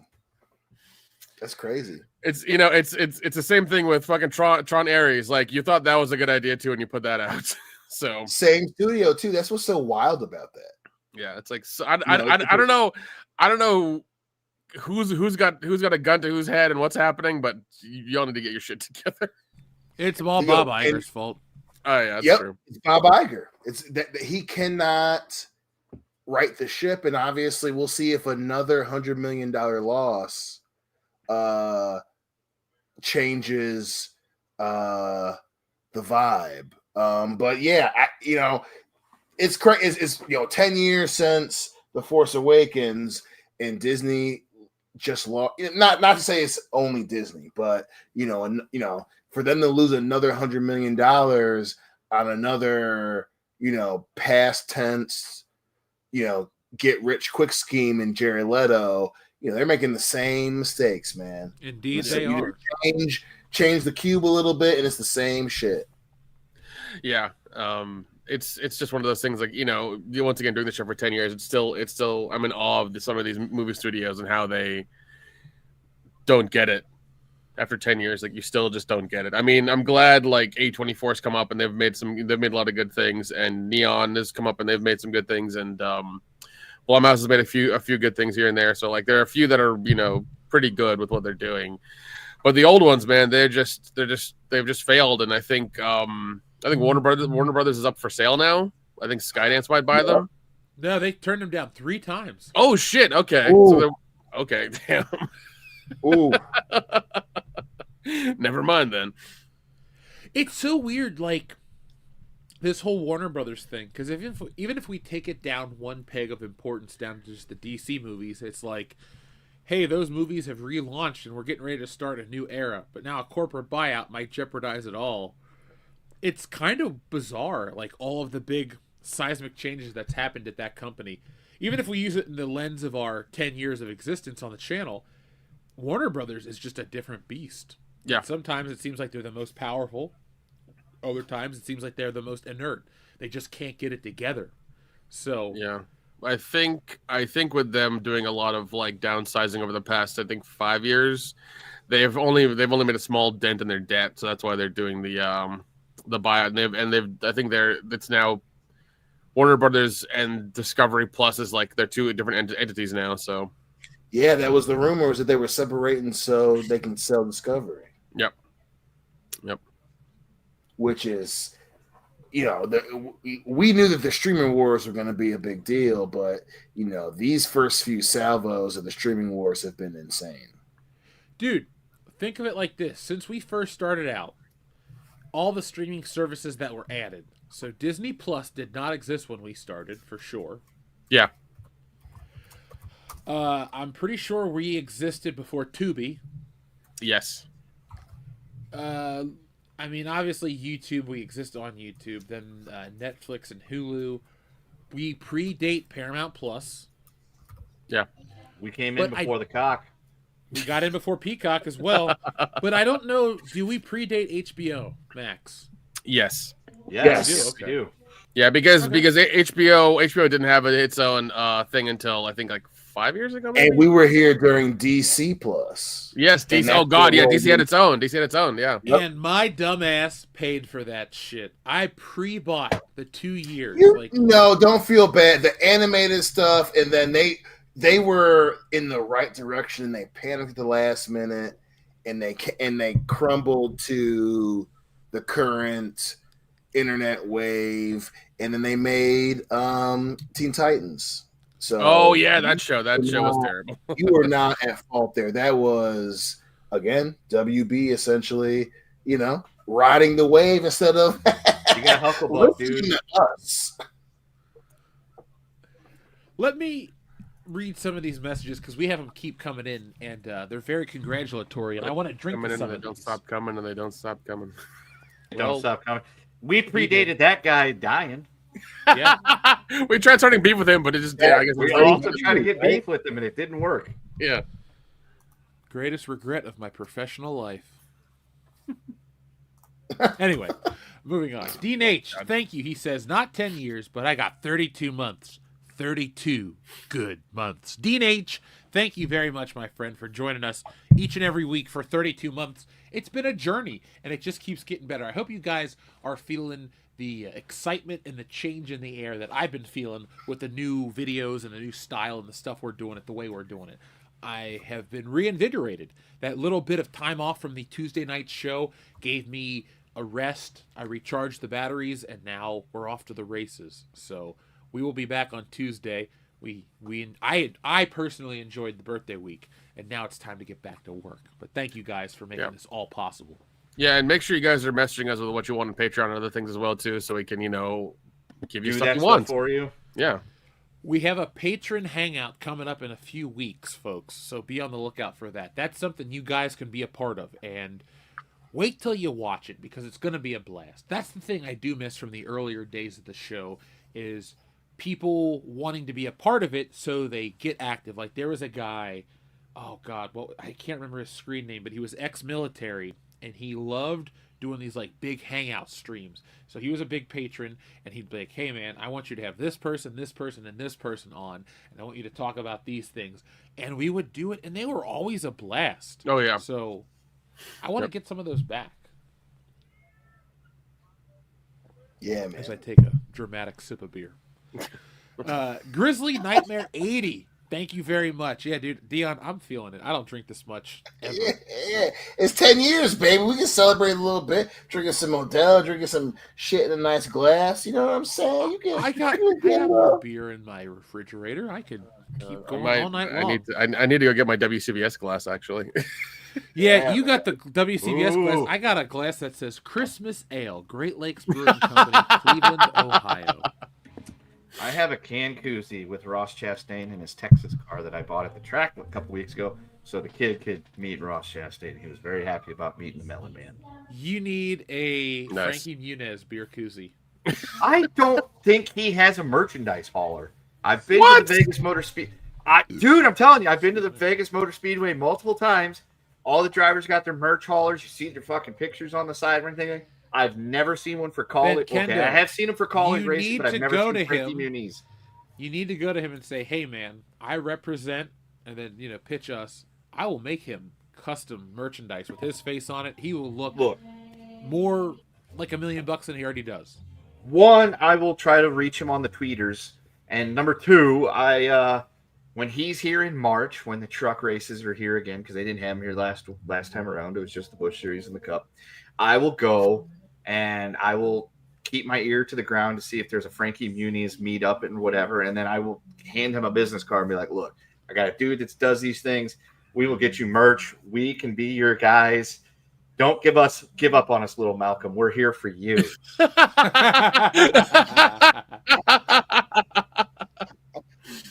Did you see that image of him and the older brother Francis, and then the new actor that's playing Dewey. Yeah. I saw that shit this I have morning. not. It looks legit. You know, I'm kind of excited after Dion's excitement for Malcolm in the Middle from 2 weeks ago. I have been reevaluating Malcolm in the Middle. Not my favorite show. It's not Home Improvement good. It's not Perfect Strangers good, but it's better than a lot of other shows. It's not Fresh Prince Best good of either. its time. Low Okay, bar. we have an update. We have an low update. bar, That's true. best of its time. What's up? So if you go to munisracing.com, you can get several Frankie Muniz, racing things. There is a hat, Muniz Racing. There is a logo T-shirt, another logo T-shirt, a hoodie, 2 other logo T-shirts, another one with his truck from this year. It's a retro T-shirt. It looks like a 90s T-shirt. That actually looks kind of cool. I might buy that. You vote for him, And Kendo? autographed helmet visor that you can get that is limited for $75. Damn. Well, you just crushed my dream. Thanks, buddy. You vote for him for best new racer or whatever their award Yes, was, Kendo? dude. Yes, I did, and we pushed that last week. I was tweeting out the link. I was posting it in the chat. I'm like, guys, we need to vote for him for the most popular driver of the Craftsman Truck Series, Frankie Muniz. Malcolm in the middle to Malcolm in the back because his truck team's not very good. But let's get him to the front for that popular vote. Yes, no, maybe. I don't know. I do know. I want him to win. You're not the boss of me now. You're not so big. Life is unfair. Yes, it is. Grizzly Nightmare, though, thank you very much. She says, congratulations on your 10-year run with many more to come. I discovered your channel through your Ollie's Toy videos. Well, Grizzly, Nice. Nightmare 80, join me on Saturday for another one. I was going to put one out today, but you guys tend to like those on Saturday morning. It's like cartoons. You know, you get up, you're free, you're away from work, your family still might be asleep. You're like, oh, what can I watch? How about a World Class Bullshitters toy video? I did a social experiment at my local Ollie's. Over the last month, I've been going in and tracking something. And I thought I was right, but I wanted to make sure I did the research before I proclaimed that I was some Nostradamus or Negrodamus or whatever you want to call me. I wanted to make sure that I had my bases covered. And now that I do, join me on Saturday. This Saturday, October 5th? Join me on the 25th for that Ollie's Toy video. You're not going to regret it. It's world class like they always are. But thank you, Grizzly Nightmare, for joining us from finding us from the Ollie's Toy videos. Folks, I love doing those. I'm going to do another road trip this year. You guys got to go back and check out the other review or video of the road trip. I went to many Ollie's that I had never been to document the mountains of Shuricopters. And I even show you in a future video, no more Shuricopters. We've reached the point of no return where they've had too many of them and we're finally past the Shuricopter doldrums. So join me for that. But Laden Swallow 09, thank you very much. He says, in our festivities, let us celebrate, but also let us pay respects to those who are no longer with us. You are not forgotten, Mr. Moist. Yes. Yes, Yeah, folks. man. Yep. Here to that one. That was one of our best moments in the Mr. history Moist, of the dude. channel. Our friend Brandon All right, Moist. dude. Now, folks, if you got the Fandom Brandon Menace edition Moist. of the book, we actually dedicated the book to Brandon because he was a listener. He was Damn. so involved in the community, and literally one of the last messages he ever sent before he sadly passed away. One of the funniest people I ever met online. Dude, he was great. He came on the show quite a bit. Yeah, he You did. have been blessed with the moist. That was his catchphrase. Yep. I remember the first episode he came on and we told us his full name and we're like, there's no way that's your full name. We had a good laugh about it and he took it in stride and it was a good time.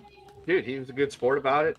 He big history person too. I think he was a Yep. reenactor Yep. and stuff, Civil War stuff. He was a cool fucking dude. Yeah, man. I'm very, very honored to put that dude's name out there in the internet history, however small it is. Brandon Moist was the man. And one of the funniest episodes we ever did was the Drunk Watch. Was it Halloween 2? No, it was oh fuck. Whatever. I can't. That dude. I don't even remember how much money that he spent. I want to say it was Halloween 2, but literally just to like feed into the hilarity and the chaos that was that watch along.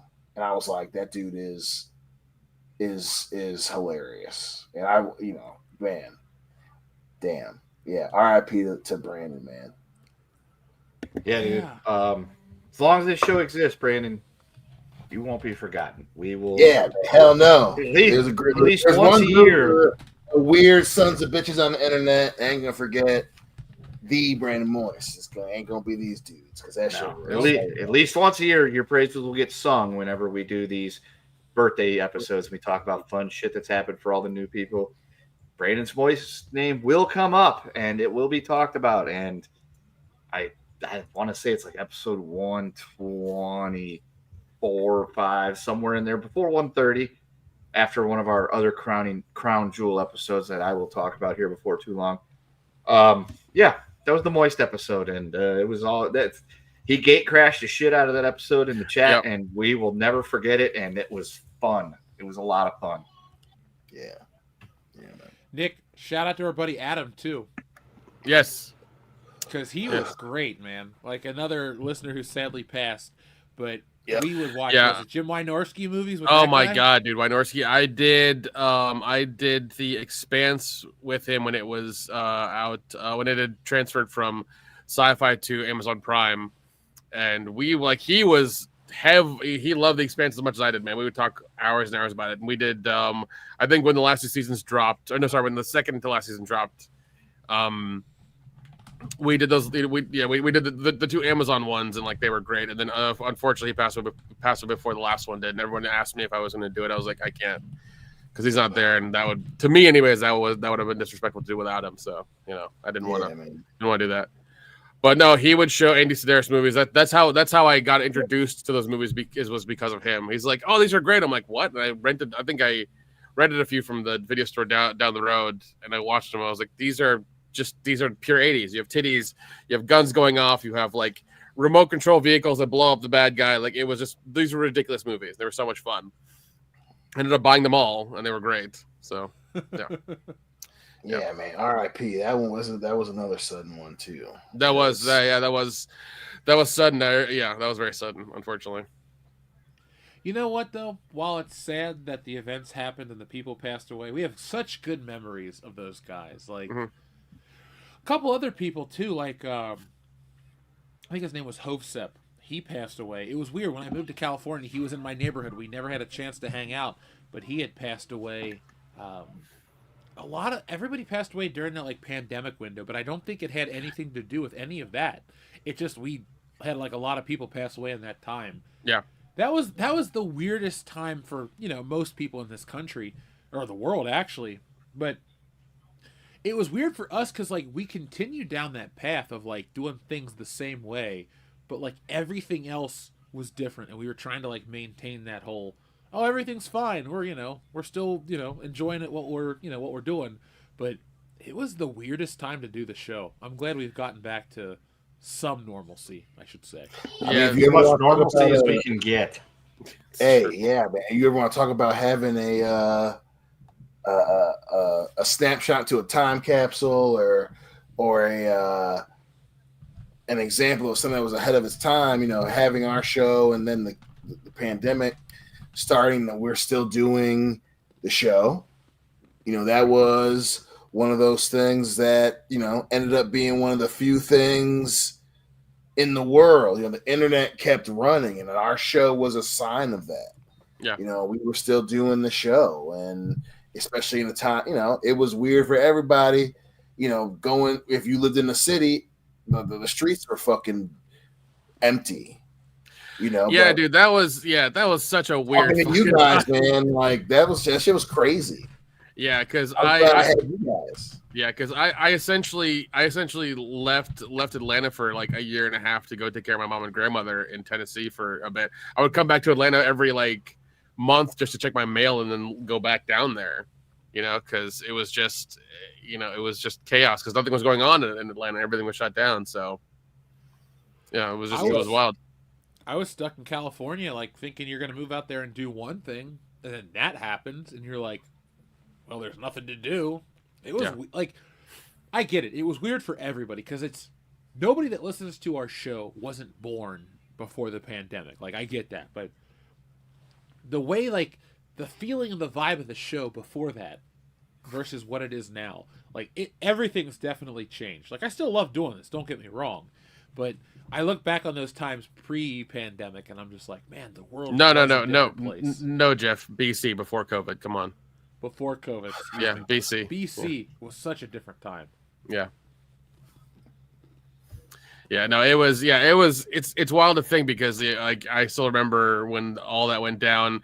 It was weird because my brother had just gotten married like 2 weeks before everything went to shit, and I think him and my sister-in-law had, like, just come back from their honeymoon, and then everything shut down. It was insane. It was I look wild. at the Rise of Skywalker review as kind of like the last thing we did as a channel in the old world. Because The old seriously, world. like, everything was the way it was. We did the show, Yeah. and everything changed. Yeah, but the one thing I miss is the 24-hour Walmart. I miss that more than anything. 24-hour anything. Yeah, 24-hour anything. Yeah, but 24-hour Walmart is what I miss the most. What I do now is work shit. Yeah, Dion, they brought back 24-hour Burger King where I live. Thank goodness. We don't. There's nowhere. I think the closest that has. I don't think anywhere near me that has 24-hour Burger King anymore. I haven't find it when I come to visit over New Year's. Fuck We're yeah. gonna find it 20 because our ass is Dude, gonna be it's I like got- 4:30 in the morning. We're gonna want food. bro. We're gonna have opportunity to do that. There are multiple things going on. I'm gonna tell you off air. It's gonna be some crazy. If we want to put on the channel, we put on the channel. But there's some shit going down when you're gonna be up here, dog. I'm there. I'm just putting it out there. I'm feeling good. The audience is like, "What the hell are you guys talking about?" Don't worry about it. Let's just keep on rolling. I mean, Wrestling, movie, everything, and it's gonna be great. It's gonna be great. We don't have to make a channel thing out of it. It's gonna be crazy. But Leighton Swallow, thank you for bringing back Brandon Moist. You guys always make this show fun, and it's while it seems sad to bring up a fallen member, it's a great way to celebrate them because they definitely had Brandon had an impact on all of our lives. So shout out to you, Brandon, wherever you may be, my friend. Thank you for gracing us with the Moist. Shrubbles08 has a question. Well, we're going to have to come back to that one in just a second, Shrubbles08. Thank you very much for everything. Overkill161 just became a new member. Thank you, Overkill161. We appreciate you guys. We're going to bring you guys all sorts of new stuff very soon. Just been enjoying my week off. It's been great. A little vacation with the family. TLJ Screwjob, member for 32 months. What is up? Says, top 5 WCBS episodes. 123, Dong Lover. 134, LGBT 1000. I forgot about that one. I remember coming up with that phrase and I was like laughing to myself. I was like, oh my god, that ended up being Dion's favorite Terminator movie. Yeah, it is. Yeah, he swears by it to this day. 100%. Episode 146, Worse Than the Last Jedi, aka TFTH2. Oh, Tales from the Hood 2. Yeah, that was garbage. Oh my god. And let's see, your reaction, 221 for your reaction to my super chat at 1 hour, 16 minutes, 10 seconds, and 125 for Moist. Okay. I'm glad everybody loves the Moist episode. Seriously, man. Brandon Moist, I laughed till I had a headache. Oh yeah, I remember. We couldn't stop laughing. Yeah. Dude inadvertently hijacked the show in the chat. We had a blast. It was incredible. That was a great episode. Our friend Mr. Cleo is being summoned. Mr. Cleo, will World Class Bullshitters continue for another 10 years? Also, will LeBron James retire from basketball in 10 years or less? Number 69 button, please. Well, we will get you those button requests in just a moment. But the way things work here aren't like that. We have to call in our pal, Mr. Cleo. What's happened here is you called me now. Boom, Mukla. One reason why? Because the cats don't Lie, darling. WCBs in 10 years. You must be a Libra, darling. 10 years, oh, bomba cloud. All we gotta do is look at what the kids say. And the first thing the kids say, the first kid is the diamond. The diamond lasts forever. Pressure makes it precious. Boom, Bukla, they last forever on the internet. Yeah. Boom, Bukla. LeBron James, yeah. LeBron James gonna get caught up in his own scandal. The kids said, and what we say about the kids don't lie. First kid to come up with him is, oh, the chocolate baby in trouble. Especially if you happen to know Chauncey Billups right now. Yeah. Don't lie. Boom, Bukla. Abba the mercy.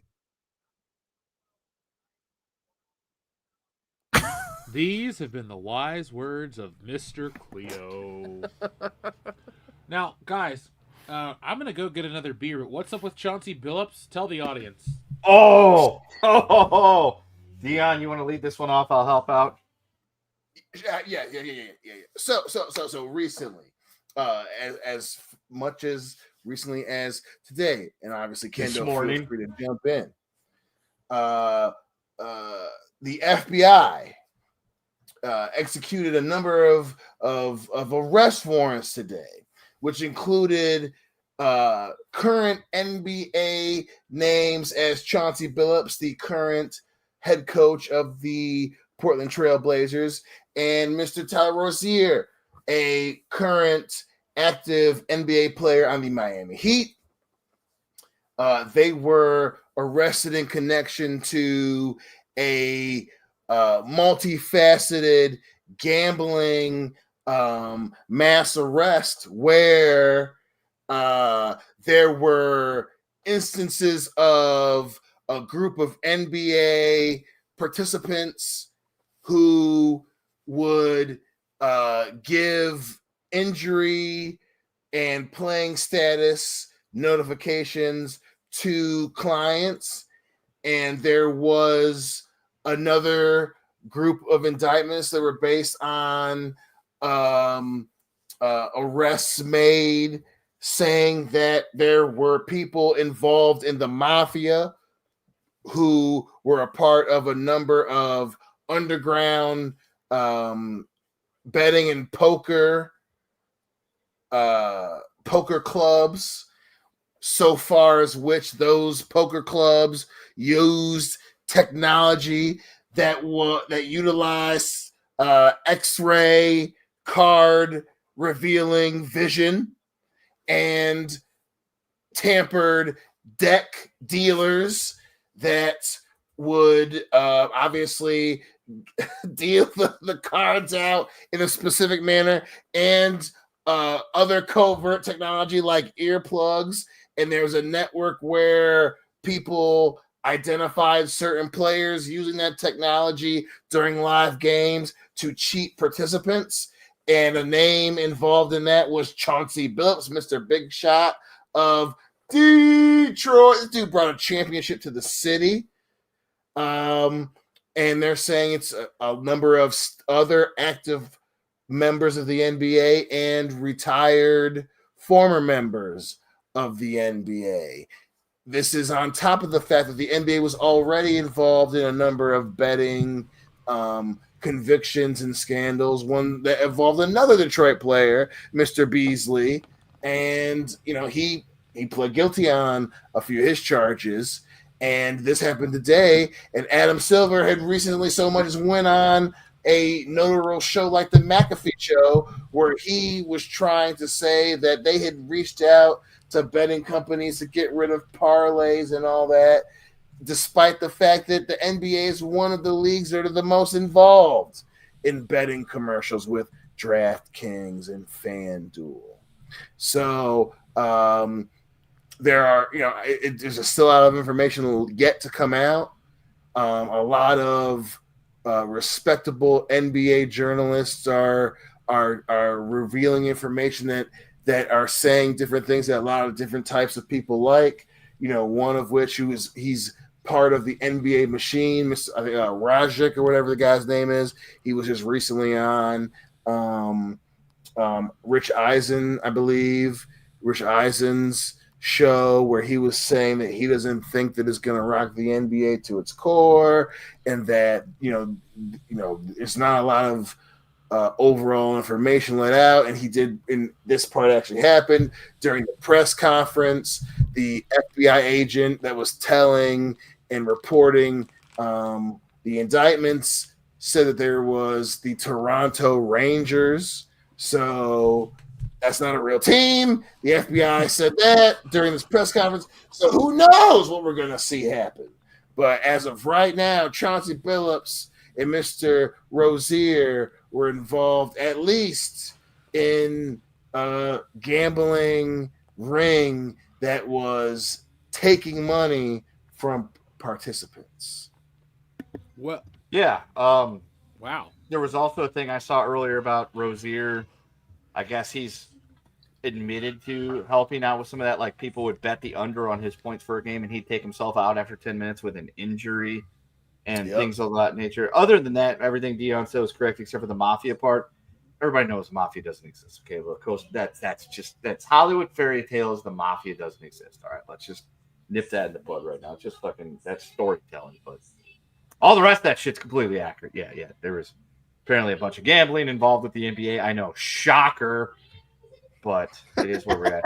But I have it on good authority that the WNBA was not involved. They just are not that good, and so they were not missing those shots on purpose. Correct. They ain't making no money. All right. So these have been the wise words of Mr. Cleo. Thank you, folks, for summoning our psychic extraordinaire here on the channel. I have returned with yet another beer, so let's continue this. La Cosa Nostra, the mafia, that does not exist. Okay, that is a figment. That is something made up. That is not real. Not real. Let's give the number 69 request that because that is very real. Message!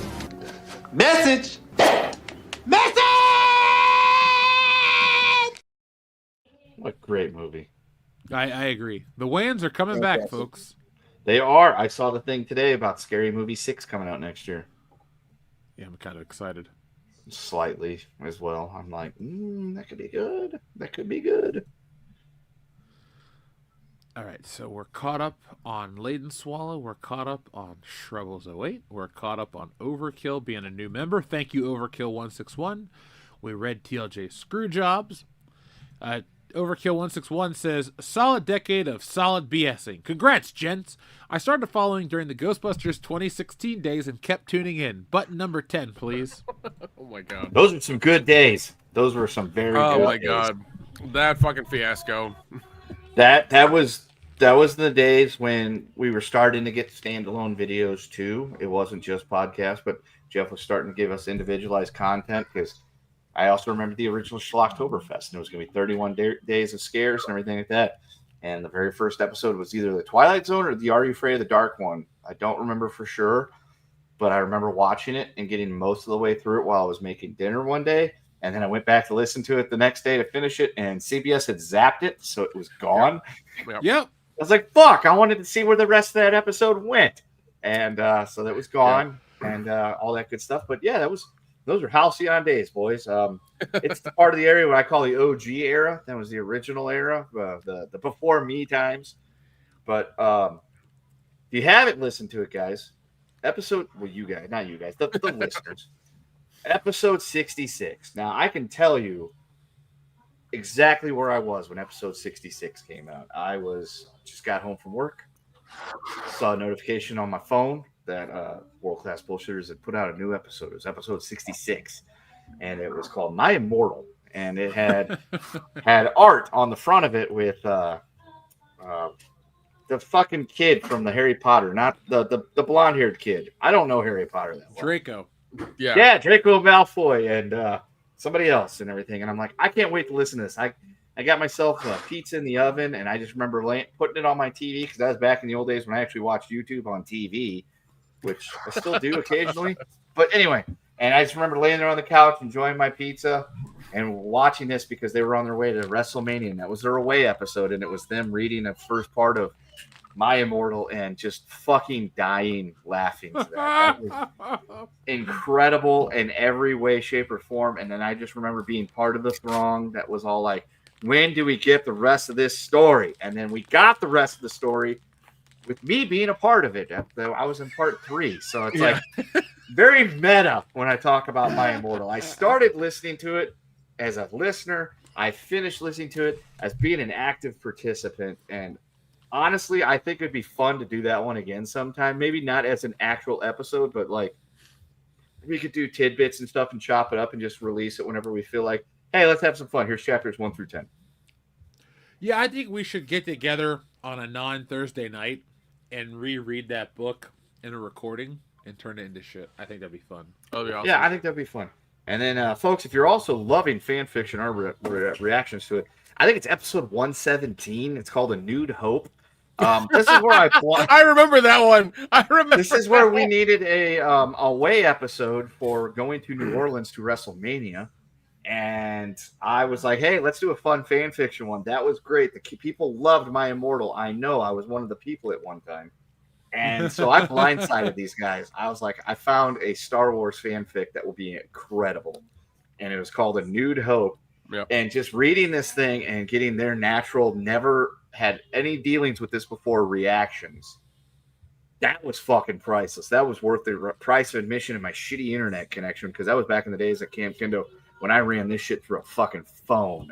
And so, yeah, it was good times. That was a fun fucking times. And now here I am with high-speed internet, but for some reason in the room that I'm doing this in, I don't know what the hell is in the wall between me and the modem, but it likes to fuck with my signal. It's lead. It's just lead. It's solid lead. It's probably just lead. It's probably lead and asbestos, although I don't think they used that when they built the house a few years ago. My luck, they probably fucking did. And for some reason, up until about 7 o'clock Pacific Standard or daylight time, depending on time of year, the signal just fucky for an hour and a half. And then it clears up completely. It could just be those bastards at Cox, too. I think it very well could be those bastards at Cox and throttling me, but probably. If you get a chance, go watch episode 117, A Nude Hope. That is part of our pre-modern era that I think is fantastic. And if you get a chance, go find the videos where Dion lost a bet. He doesn't realize that we just bought the turkey costume and told him he was wearing it, and he got to be Billy Zane. So you know what? He got to be a turkey in a suit walking around the horror convention, but that son of a bitch got to interact with and hug Billy Zane. So who's the real winner here? Clearly Billy Zane. Turkey. Yeah. Worked out. Luckily. It did. Oh my God. And unironically, in that video, I believe there's a shot of him walking past Shannon Doherty, who was on a Deadpool roster of mine and did sadly pass away not too long ago. So it was very weird seeing somebody that was actively on my Deadpool roster as I was walking by going, I picked you for my Deadpool, but I will not tell you that, as I walked past her, following with Nick in tow, trying to keep up with Dion in his turkey suit. Oh, God. That was a fun time. That was a fun time. Also, Lance Tom Savini learned to hate me and Dion very quickly in that. Also, Lance Hendrickson was there too, and Dion. Yeah, he couldn't stop laughing at Dion, and Dion tried to give him a hug and everything. It was hilarious. It was wonderful. It was so good. I got a hug from Billy Zane and Lance Hendrickson the same day. Yeah, you did. And Tom Ramey was like, I gotta look at podcasts before I go on them. Yeah, and Judge Reinhardt got one of our business cards. Yeah, he did. He did. I wonder if you ever listened. That's what I consider the first era of WCBS, like 2015 to 20.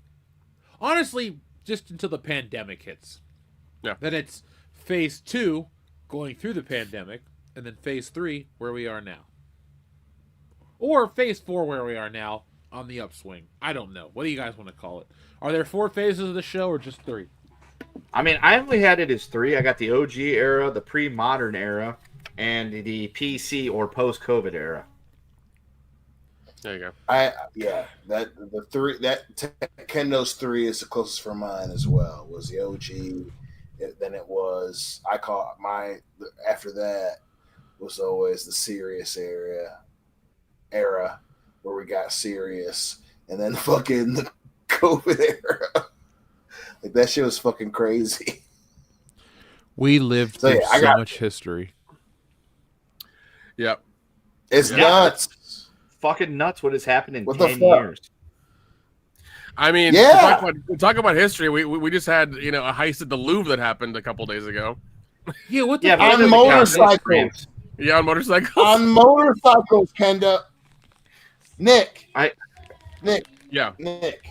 They they use a fucking motorcycle set up on the street. Yep. What did they get? Did they get the Mona Lisa? No. They got like some like jewelry and shit, and they got a couple paintings, but it was a legit smash and grab, dude. Yeah. During broad daylight. During broad daylight as well too. Yeah. Like, they were just bust in and take what you could get and get the hell out of there. They were ballsy. They were fucking ballsy. Mm-hmm. And obviously it just happened, but it's already starting to seem like they knew what they were going after. It was some heat shit. This was some, which is always weird. Cop 2. If you think about it, like if you smash and grab the Louvre, and it's got all these famous paintings like the Mona Lisa and all that shit, it's like, what are you gonna do with that if you steal it? It's not like you can sell it because there's clearly only one of those, and if you're trying to sell it, there's a good chance people are gonna be like, I wonder where you got that from. Let me look at the pictures of the. No, you can always sell it, but it's not. The market for these items is, obviously it's not like Facebook market. Like it's, there's a market for things that you are. If you have to ask about it, you're not rich enough. And listen. I'm gonna post Napoleon's crown. TJ brings up the question I had next. If you're not selling it yourself, who do you fence it to? Because everybody knows you don't steal shit and then sell it yourself. You have to find a fence. Yep. You steal it, you fence it to somebody, then they steal it. So that way you've got the plausible deniability of I didn't know it was stolen. Listen, but it's the Mona Lisa. How do you not know it's fucking stolen? They were because it's the Mona Lisa doing it in broad daylight. Yeah, more than I'm pretty sure it'll end up in some Saudi king's collection very soon. So that's probably what's gonna happen. Hey, well, they already got EA games, so yeah, yeah. But yeah, somebody imagine that shit though. Somebody post Napoleon's crown on Facebook Marketplace, please, for like $20,000. Yeah, but can you imagine that though? Like if you do like smash and grab the Louvre and you fucking steal the Mona Lisa or something like that, and you sell it to somebody like a Saudi in Riyadh. Can you imagine that fucking press conference where he comes out? And he's like, "Look, I have the Mona Lisa." And it's like, what are you gonna do? Like, if you're the French authorities, what are you gonna do? Are you gonna launch an investigation? You're gonna launch? Yes, it's Lightning McQueen. Nobody's gonna fucking steal that. And it's like, are you gonna? We know France is gonna send a military group in there because they only know how to go in reverse. So it's like, what do we like? What do they like? That could be the scandal that rocks the world. It's not OPEC. It's not the oil stuff. It's not Ukraine, Russia. It's somebody stealing the Mona Lisa and fencing it to some kind of rich sheikh over in the fucking oil sheik. Yeah. It's like, what are you going to do at that point? Because all he's got to do is say, oh, you want the Mona Lisa back? Well, he turns off the oil supply. Come and get it. That's a fucking Bond villain shit. And the only way that they know that some sheik has is because they have a fucking Apple AirTag on the back of it. Well, no, because they would have fucking willingly probably tell people they did it because it's like, oh, yeah. What are you gonna do? Like, who is gonna come here and try? There's no international police force to come and do this. You can get people. You can go ahead and arrest the people that stole it, but are you gonna go and fucking kick in the doors of the Saudi palace and say you're under arrest, Prince Mohammed Abadadaba? That's not gonna fucking happen. Well, hold on a second. I think for a piece as unique as the Mona Lisa, they would. Like, if it was the Mona Lisa, I think you would have, like, international what if kicking down doors. This guy, the Saudi prince, is like, I have the Mona Lisa, and if you have a problem with it, I've got it from the person that painted it, and he pulls up fucking Leonardo's skeleton. Then what are you going to do? It's like, shit. He has this on that one. there are some items that are just if the Mona Lisa is one of those items where if it were to be stolen, whatever the like height dimension is of it, every package out of Europe that has that height or bigger, because you could only put the Mona Lisa in something so big. Obviously, it's not going to be in something the size. What if they motorcycle it all the way to Arabia? They would stop everything. Like they would stop everything. Like there are things, if you can afford to get past shit like that, it is worth a lot of money. And the Mona Lisa, the world would shut down. Once again, this is fiction, just from a movie, but I remember Thomas Crown Affair with Pierce Brosnan, where he like puts the painting in the suitcase and snaps like the things together and walks it out. I don't know if that's possible, but they might do that. I mean, honestly, I would tip my hat to him and be like, look, you guys pulled off a brilliant heist. That fucking oil baron over there in Saudi Arabia's got it. I don't even care at this point because he's just gonna shake it around to make the Italians and the French pissed off, and what do I care about them? It's like, how does this affect me, the American tax-paying citizen? And by the way, if you're like the government shut down, like, are they still taking money out of your check? Because I got mine today. Guess what was taken out of it? Money to the federal government. They clearly aren't shut down because they're taking my money still. So are they still taking your money? Yes, then they're not shut down. God. Oh man, but I would love some oil chic at the fucking Mona Lisa after it was stolen. It would find that to be hilarious. Yes, I wouldn't stop laughing. It would just be like, that's how ballsy they are, and that's how much they don't give a fuck about everything. The WWE, no, we want this as painting. It's painting. You ain't lying. Yeah, it would just it would be the funniest thing in the fucking world. Guys, I mean, that would just go to how much money the Mona Lisa is worth. Like the fact that the only way that someone could get it is that it had to be some chic level food in a house that few people have ever seen, would have to pay for it. But here's the thing. That oil chic would hang it up in his fucking bathroom. That's where it would be. Yeah, he'd be proud as fuck of that. Yeah, painting. it would be right in front of the shitter when you squat down to take a shit. That's where it would fucking be. Yeah. Well, the two of you said, welcome. You've got the guest bathroom. Enjoy the painting. I will not stand for it. Arabs wouldn't just put it in the bathroom. Yes, they fucking would. Yes, they fucking would. To flex on everybody, they would fucking do that. Trust me. Those oil sheiks. Those oil their way to shit on everybody would be like, look, those oil sheiks literally wipe their asses with gold leaf.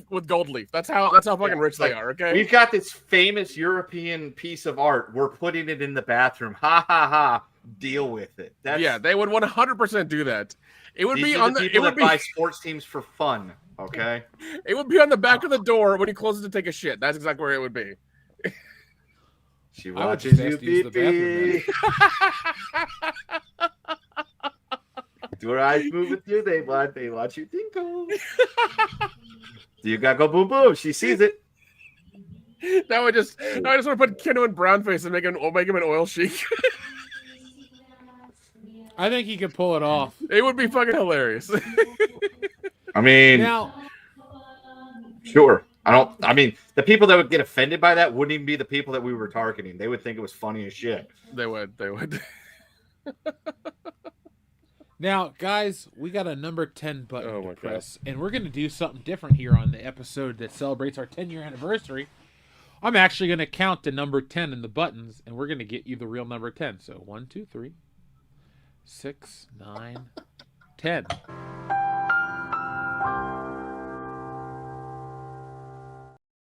See who says classic. That is a classic button. Dion, if we were hanging out, I'm at the stage where I'd order Jimmy John's right now. Oh shit. Dude, get out of my head. I was literally sitting here like, dude, I'm hungry, but do it, pussy. I'm about to, bro. They got toasted Jimmy John's now, bro. Don't tempt me. Oh, jeez. You should get some toasted Jimmy John's, and I'll get something else. I'll go make a pizza. Anyway, people are like, "What is this stream? We're gonna drink a lot of alcohol and eat stupid amounts of food." And then we are. Yeah, it's only gonna get better from here. It's only gonna get better from here. So Yes. I still got more beer.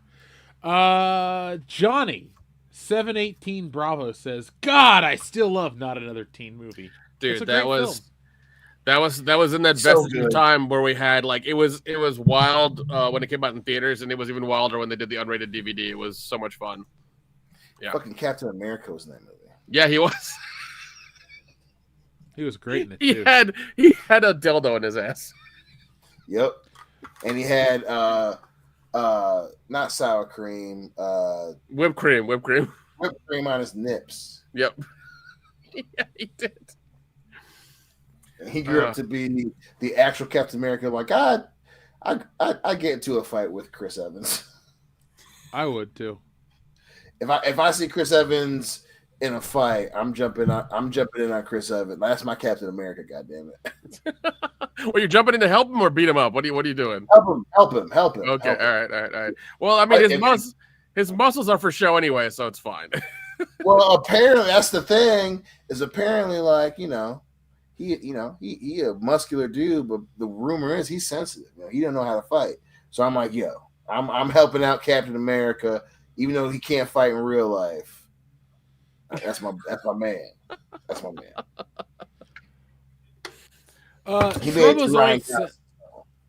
Shrubozoid sends us a message that says, I love my milk chocolate, Dion. Your old pal Buffalo Jeff is back for Halloween. Trick or treat, motherfucker. It's always funny to see Dion get so noise? uncomfortable. That is so weird. All the goddamn talk.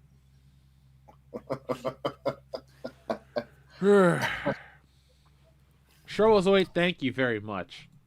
Enrique says, horses for Dion. You know what? We're taking a trip down memory lane, Dion. Oh I'm my sorry. God. Who are you? What are you doing here, and where are my horses?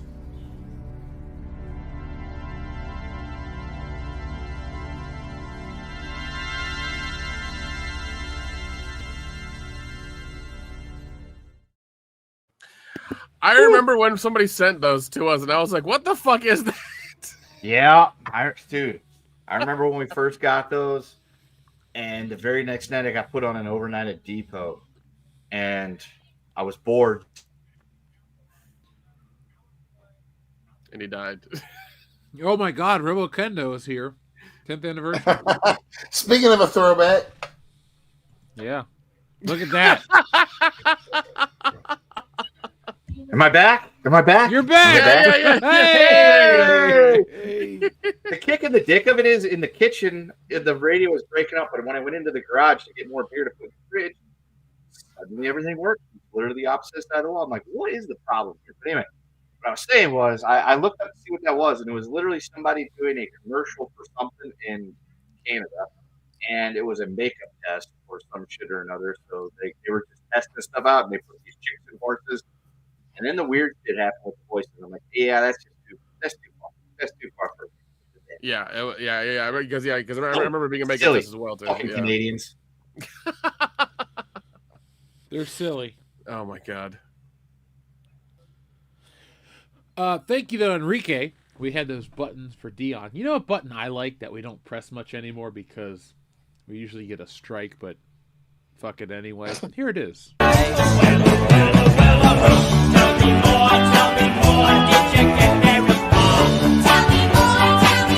Does he look like a bitch?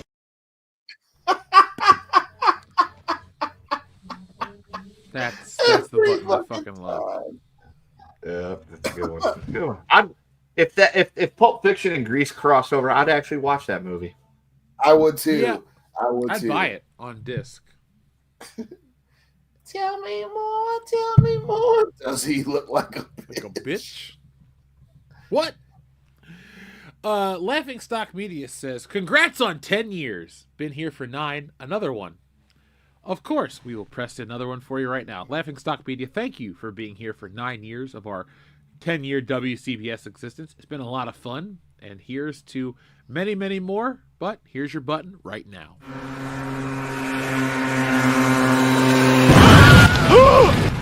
Another one.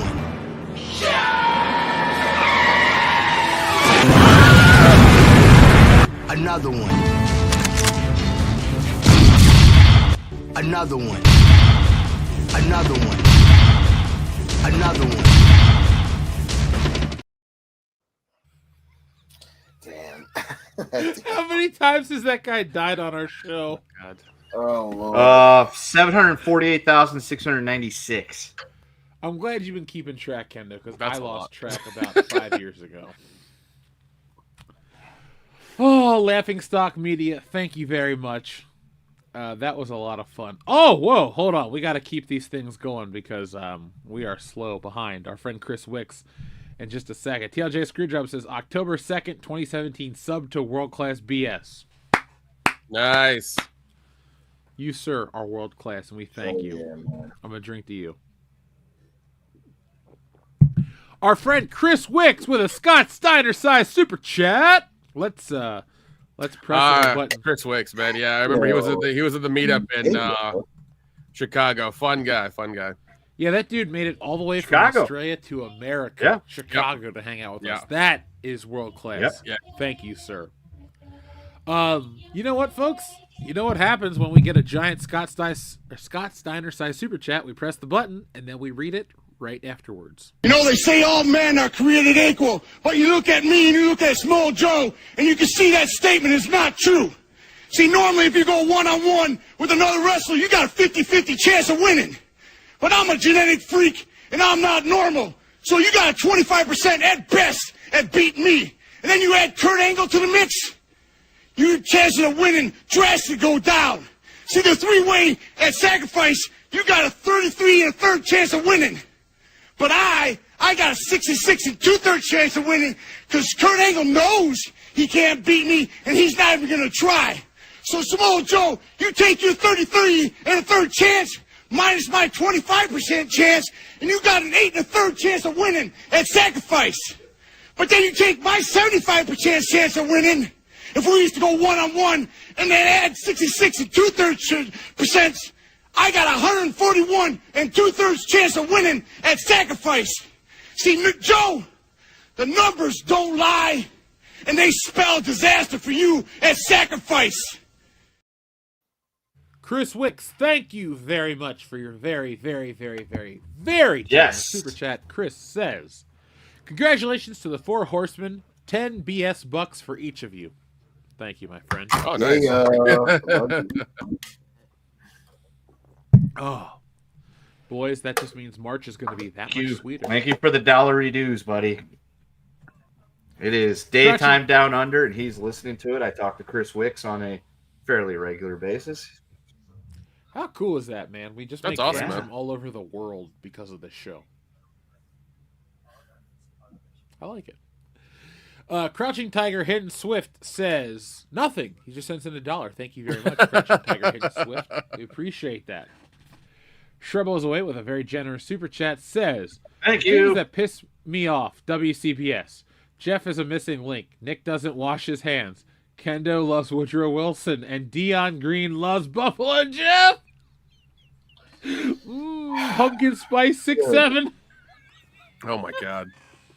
6'7".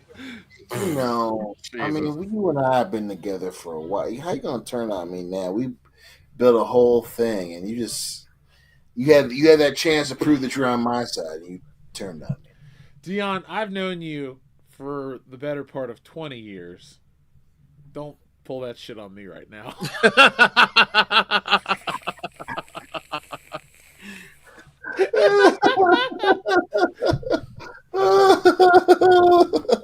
Yeah, I know, right? Yeah. This is the most inside baseball episode we've ever had. I know. Those After Dark episodes were pretty good. Just imagine, like, you're on YouTube Hey, and it's you're like, 10 years of fucking birthday. We WCBS, can do what's what we that? want to. Click on That's it, true. it's just 4 drunk dudes. Yep. Hey, and people be listening. How do you guys feel about Pumpkin Spice this season? I feel like it's kind of like non-existent. I'm excited. I'm excited because everything's in turmoil. but we got pumpkin spices coming up. We about to get some crazy shit in the entertainment world about to happen. The sports world's about to get crazy. Oh Pumpkin yeah, spice, because ooh, I can't wait. yeah, I'm excited. because every major VOD service is trying to buy up like some sort of like live sport. I know Apple just bought F1 for 5 years, so Yep. Netflix and ESPN getting WWE, and then NFL Network going over to ESPN. That shook a lot of people to start buying shit. Yep. And Not I, sir. I will not pay for ESPN Plus. Nope. I have Plus. It's premium. Nope. I already had Plus, so I just held on to it, and I'm not playing or paying for ESPN Unlimited or whatever it's called. I'm not $30 a month for the current shit. No. Nope. I kept the ESPN Plus because I can watch out of market hockey games, and well, the Blues are out of market for me at this point, so I can watch those as long as they're on the national broadcast. But I do got Sling, so I do get to catch those on the national broadcast. So I got that going for me, and that's good. I pay at this point like $90 a month for TV, which is cheaper when I was paying for satellite a few years ago, and I'm good with that because I don't want. I literally watch either sports.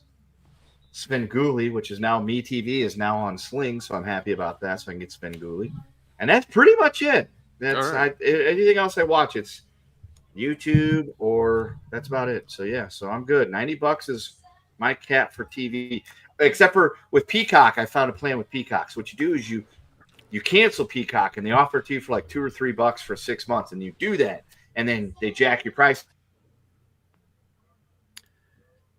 Yeah, Nintendo froze. Yeah, I've done that too. I did that. I did it with Paramount Plus. I know Stars. If you catch Stars at a good time, they'll do what is it? I think $1 a month or $1 for a year, and you get it. For I keep wanting to jump on the Stars one because I saw that when they did the $5 for the year. Yeah, and I missed out because I was fucking. I don't remember what the fuck whatever I messed it for. And Stars keep going through Amazon too and doing those same deals. So I keep meaning to get some. But Stars is trying to get bought by somebody, and then obviously the Discovery thing. They cannot offload that. They need quick cash, boy. Yeah, they do. It's well because none of these companies are making money now. It's got to a point now where they're charging too much and it's just not working. Mm-hmm. And it's weird because it just happened. I think this week where SAG after whatever it is now they're now doing union. You have to be a union person to shoot the vertical dramas now that are happening everywhere. They got into that. Really? Yep. They just got into that this week. Dude. And they're still dealing with the the writer's strike is still on the cusp of happening. Again? Yeah. I didn't realize there was another one. Jeez.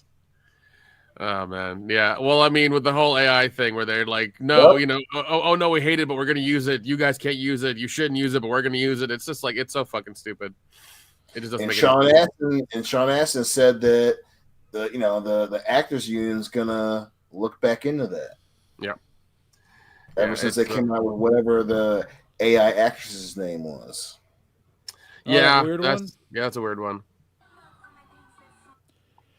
Yeah, I don't know how I feel about that one. It's such a weird concept that it's a fake actress. Yeah. It doesn't look real.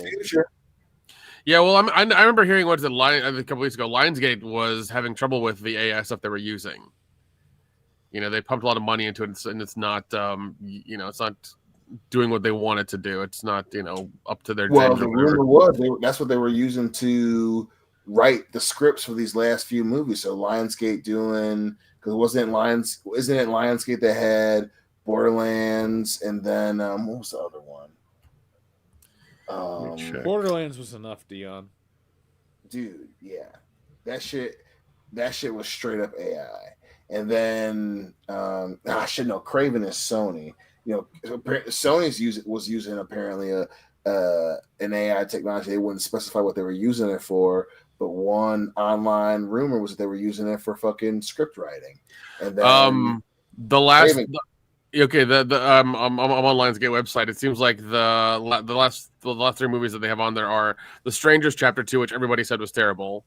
The Long Walk, which I think is a Stephen King it is. story, Stephen and King, then Good Fortune with Keanu Reeves as an angel. Ooh, which looks interesting. So that's coming out now. Yeah, it's out now. Yeah, we'll see how that does, man. Lionsgate, they need some W's. Yeah, they let's see, they had Ballerina. That's from Lionsgate, so that was a hit, obviously. It wasn't terrible. It wasn't. Nick passed out. I love that. That's your metric of it failing. I fell asleep. You did. You were gone. It was not good because they kept doing these like 30-minute dialogue dumps for no fucking reason. We get it, just move on. Jeez. They just didn't make her cool. They forgot, and it's Ana de Armas. I love Ana de Armas, even though she just broke up with Tom Cruise. But thank God. Smart, thank God. Seriously, get her away from Scientology. Yeah. Get Tom Cruise away from every woman. Yo, you see that he was talking to Time or whatever. He was like, "I might not ever fall in love again." I believe it. Tom, we know your first love is L. Ron Hubbard. Calm down. yeah, bro. Come. We know that you're not human. Yeah, that's true. He's not. He's a robot. Yeah, Kendo Carson Wentz is falling apart. Shocking! I can't believe it. Dude, he's crying on the screen right now, dude. Like everybody, there's no one around him. Dude, he's falling apart. People crying on TV. Regular State of people Minnesota cannot wait for JJ McCarthy to come back. Movie studios, sports teams, and politics. Like regular people, we need to get back out there because these motherfuckers are fucking all this stuff up. Like, right. You ain't wrong. Right. Yeah. For real. Like the Vikings let Sam Darnold go.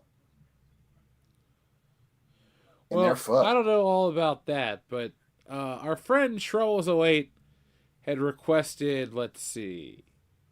Well, no, there were no button requests. Thank you very much. He just said pumpkin spice 6-7. Yep. So thank you, Troubles08. TLJ Screwjob says, not 6-7. even 30 years can we forget Dion loves Dark Fate. Oh my God. I mean, it was so bad. We've lived through so many bad Terminator movies. Oh my God. Terminator is oh my a God, franchise we've gone through a lot, haven't we? In these 10 years? Like I think 4, dude. Yeah, it has been 4. Fuck, it has. Jesus Christ, dude. Speaking of, since we've existed, I actually pulled up a couple of numbers for things that have existed since we've started. So, of all the MCU films that exist since we started, 25 MCU movies have come out. Jeez. Damn, dude. Yeah, that is 3,363 minutes, or 56.5 hours, or 2 days, 8 hours. So there we go. Wow, that's a lot of time. Speaking of, if we break Star Wars down into minutes, since there's been 5 movies since we've come out, that is 701 minutes, or 11 hours and 41 minutes.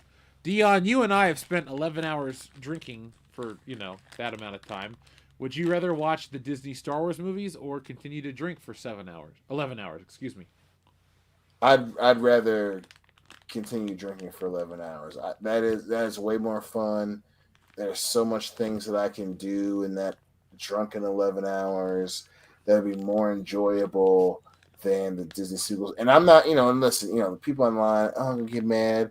Whatever. They're not that good. And you can't, as movies, the pound for pound, is it a movie? Out of 3, the numbers ain't lying. And they spell disaster for y'all at Force Awakens. Jeez. Boom. Our friend Wanderer. How are you doing this? I don't know. And then The Last Jedi, Luke Skywalker. Oh man, my dad's lightsaber. Let's just throw up And the fucking and then The Rise of Skywalker. Somehow, Palpatine has returned. That's the beginning of the fucking movie. Yeah, but also remember, Luke Skywalker came through in the Mandalorian show as well. Yeah, it's true. That was good. Saved Grogu to take him away to be killed by Kylo Ren eventually when, Luke has a bad dream. Ooh. God, what a stupid fuck. Can we stop talking about Star Wars before I get upset? I know, buddy. I know. So okay, dumb. we can. Oh my god. Oh jeez. Well, I mean, Disney apparently, they need the money. That's why they jacked up their ticket prices $200, this year, so or for next year. So.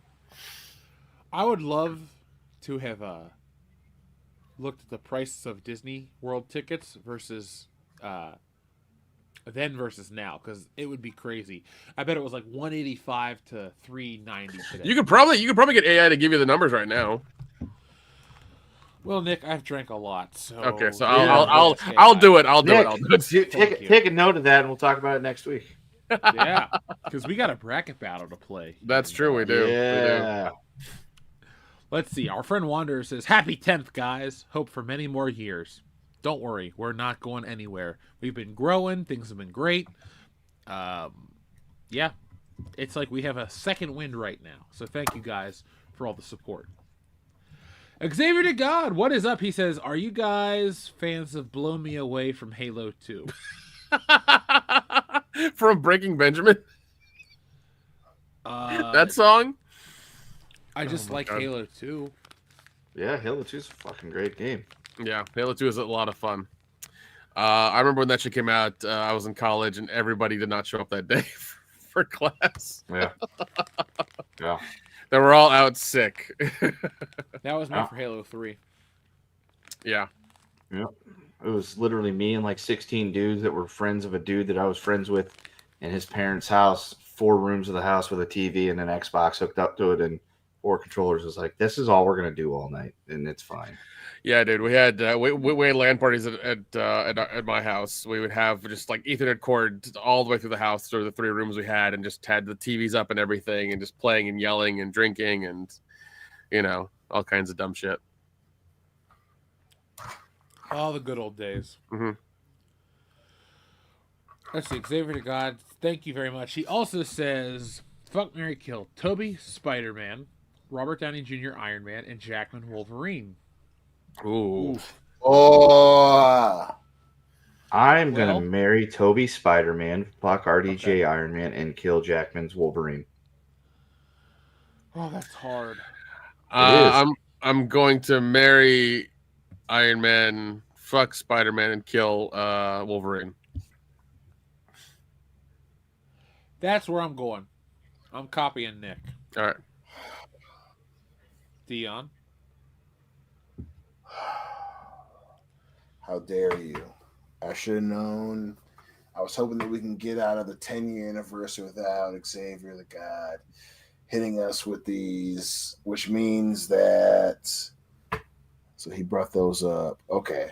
So he probably has the equivalent of a Star Wars. Yeah, he does. Wrestling. And I'm going to go out on a limb and say that you did a sports one too. So everybody get ready, because I love you, Xavier. I ain't playing by your games. I'm going to give you an answer that you didn't see coming. I'm going to throw you off, dog. I'm going to marry RDJ. I'm going to fuck Jackman. And I'm going to kill Toby. Boom. Get the fuck out Boom. of this show. God damn. I'm throwing you off. I'm throwing you off. I know what you're doing. He probably, I'm gonna say he has 4 good ones loaded. He's got 3 left. And fuck you for that one. Why are you trying to hurt me, dog? Well, you deal with that pain while we go to TLJ Screwjob's next message. That says, one episode I love is the piece of shit one. The sign off was, and remember, Jack, you are my number one guy. Oh, and don't forget your lucky deck. You piece of shit. Oh my god. What the fuck? And don't forget your lucky deck, you piece of shit. I wish I could remember the episode. So do I. I'm sure we said those things, but I don't remember them. TLJ Screwjob. That's the crazy part. This would be, if this was an officially numbered episode, this would be episode 465. Jesus Christ. That's wine crashing into my chair. But no, that'd be episode 465. I don't remember.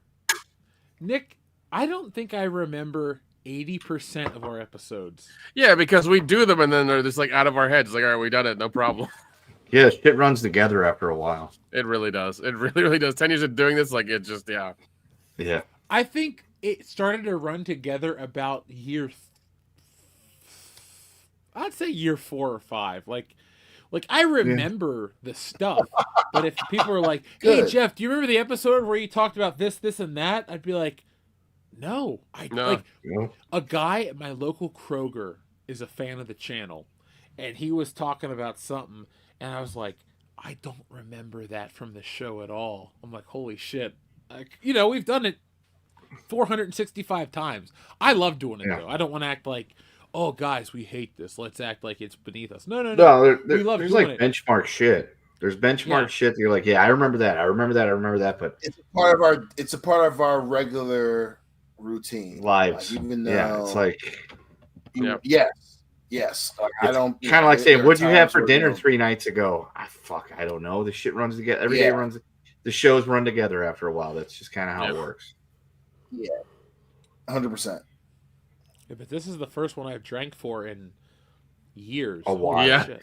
Yeah, because we used to do those drunk watch parties all the time, man. I drank during the show all the time. Yeah. I can't see straight right now, so believe me, I don't drink like this regularly on the show anymore. Well, that's what's funny too, because you're all like, oh man, like I've been like working out. You are like health conscious and shit, and you and Mama Hicks are all like health conscious and shit. At the beginning of the show, y'all weren't that. And then now it's like we be doing something. I gotta be in shape to go. Me and Nick are going out to the north fucking west. That's the part of the show that's hilarious. That's Shit part that's changes, hilarious. man. Priorities change. Nick and I changes, man. Like you ain't lying. And Xavier the guy be fucking with us the whole time. Yep. TLJ Screwjob, thank you. Xavier the God is up next, who says, "Fuck, marry, kill superhero movies eras 78 to 99, 2000 to 2010, and 2011 to 2021." I will marry 78 to 99. Okay. I will fuck 2011 to 2021, and I will kill 2000 to 2010 because I can only think of a few really good ones from that era. So yeah, that's what I'm going to do. I'm with Kendo. On this one. This one's hard because I'm going to marry 2000 to 2010. I'm going to fuck 78 to 99 because I think because our rose color, even though there's so many classics, our rose colored glasses forget that as much as we love movies for the 80s and the 90s, so much comics were so fucking crazy in 78 to 99. And I'm banging. But you get Batman, Batman Returns, Batman Forever, Superman 2, but you also get 3 and 4. But that's not the point. Right. Yeah. And we had some I'm killing 2011 to 2021. We had some good ones. The COVID to 20 so 2011 to 2015 of comics, they tried us. That's why I'm killing that era. They tried us. That was some weird times. Yeah, I will to answer this. I'm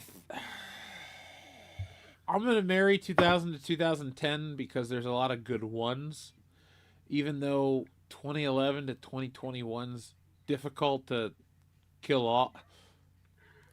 I think I'm gonna. Oh God, it's tough. I think I might have to kill 78 to 99 because if you're being honest, Superman's great. Batman 89 is great. Blade is very good. But that's it for a 20-year period. 21-year period. So yeah, I gotta kill that one. I gotta marry 2000. Dion's getting food. Yep, food's here. Yeah, shit. Yeah, I'll just pick that. I'll marry 2010. I'll kill 2011 to 2021. Thank you, Xavier to God. Xavier to God also says, Dion and Kendo, as fathers and married men, is there stuff you don't find funny anymore that you did find when you were bachelors and kidless? Yes. When people can't do things because they've got family obligations, and I used to laugh at them, that's not as funny anymore. And when kids are acting up and causing their parents complete grief in restaurants and out on the markets and stuff like that, that also is not as funny as it used to be. Because I used to laugh and be like, "Ha ha! I'm glad I don't have those problems." Now I do, so it's not as funny anymore. There's stuff I don't find funny anymore. Yes, but it's a short list. I will say the majority of the shit that I found funny as a bachelor and kidless, a vast majority of it is still funny. It's a short list. Short list. The like mouthy little kid thing, I don't find that funny anymore. Like, nope. not because I'm mad at our kids. I love D2 and Baby Pat and all of them. But when like you're like I know that I'm right. Like I know that I'm right through life experience, and I can remember the last month, and you can't, and you're wrong. And they get like mouth like blah blah blah. Like I still love Short Round, but I understand why Indy wanted to beat his ass. Yeah. When Indy popped him, I'm like, there are times where I resonate with that. Yeah, 100%. You're a kid. Like, you don't know anything. Shut up. I was always like, I never want to smack my kid. I don't want to be that dad. I don't want to be the kid. And then even at 3, it's like he will test, and I'll just be like, oh. And I can feel the hand coming up. I'm like, I just want to fucking heat his ass up real bad right now, because that's why I was late. I feel like it's needed. Dude, yeah. That's why we were late tonight. Like I was like, I want. Were you at a PTA meeting dealing about something with your kid? Yeah. We were shit. Yeah, like legitimately, that's why we were late, because I had to check him in public. We would have been back here earlier, but I had to check him. Because they have zero fear. They're like, I'm right. They don't give a fuck. Like, I don't remember being like that. I was never like that. I didn't think I knew everything, and they're just like, and he was just like, no. Blah, blah. I was like, I should beat you, but I'm trying to be soft parenting. Just wait till we get home so I can hit you behind closed doors. Right, like 100%. The list of things that are not funny are short, but those short items are just like, you love them, but sometimes you just really want to smack the shit out of them because they need it. And you try you try to be better. You try to listen. Sometimes, we trying to soft parent, trying to make the next generation better. But damn it, some of them. Yeah, I got hit. I got hit when I fucked up as a kid. I don't want to do it. I don't want to pass that on. I don't want to be like, hey, it's okay to spank your kid because I got smacked. I deserved it. I mean, I'm not going to pretend like I didn't deserve it. I did. But at the same time, it's like, I don't want to pass that legacy on. But it's like, God damn it, even at 3, really, it's just like, God damn it. Takes every bit of strength I have not to fucking unload on him. But it's one of those things where, both of you, I assume both of you were when you guys fucked up as kids, you got hit. So, I don't know why. Yeah, we probably deserved it. Yeah, and it's weird to hear you both of you say you're not gonna do it to your kids when your kids fuck up. It's very odd to hear that. It's a real weird tightrope to walk up. I love my child. Yep. Yes, I love my child. I never want to see him hurt. I never want to be I don't want to cause him pain because of how much I love him. But god damn it, there's times where I want to cause him pain because he's driving me up a fucking wall. And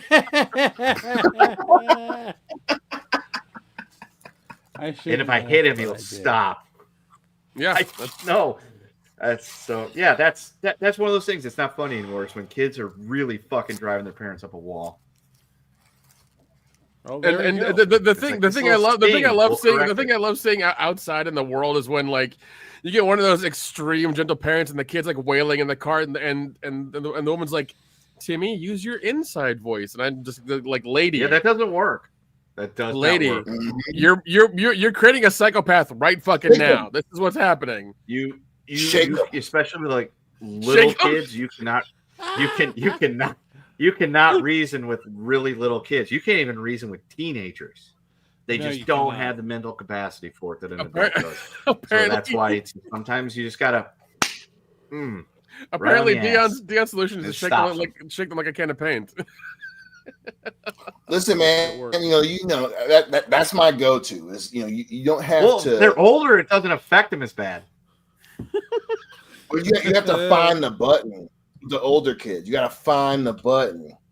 You got. I did see this really funny video where like I think this dad is dealing with his teenage daughters, and he's like every time because he didn't want to beat them either, and he's like every time you fuck up, I'm going to describe how we made you to with your mom in public all the time. So basically, he's going to hit on his wife and like describes like the sex stuff to his two daughters in public every time they fuck up. I was like, that's a good thing nasty. because I mean, wild. Like you're gonna embarrass and scar them. So like how much can they take?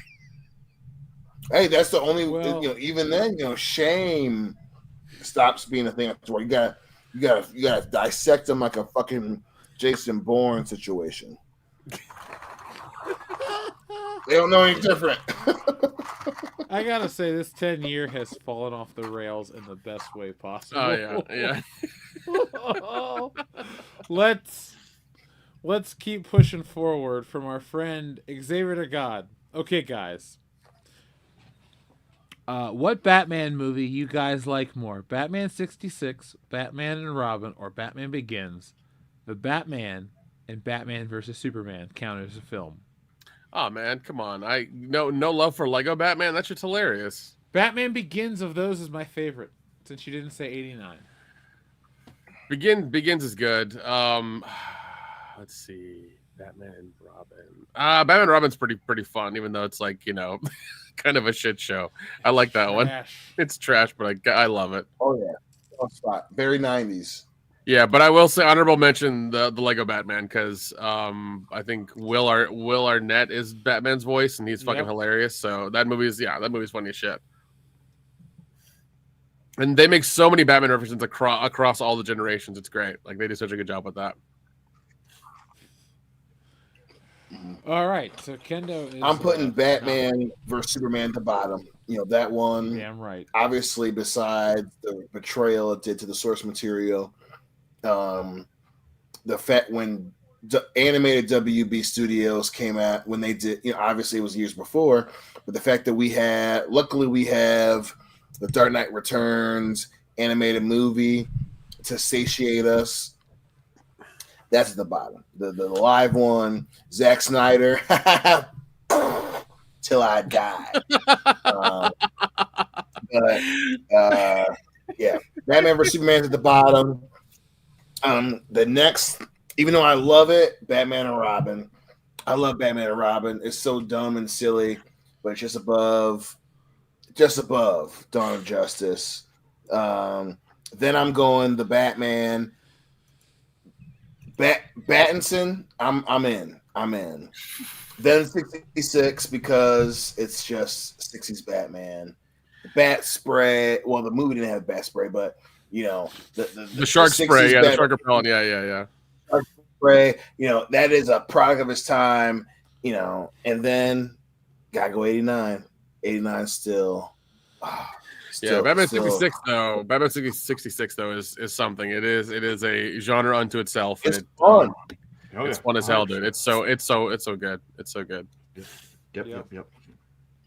Hey, Kendo, we got a Yeah. message for you that says, from Enrique, it says, Kendo, can you ask Camelot 331, last I heard, he's teammates with him. In the spirit of Halloween, what's scary or weird moment that happened to you? To me specifically, Yeah. I sort of got hit by lightning once. Damn. Yeah, like I was coming home from work. This would have been like 2002-ish. And there was this real bad thunderstorm, lightning, real close because you'd see the flash and the boom instantly. Got home from work. It was like 9:30, 10 o'clock at night.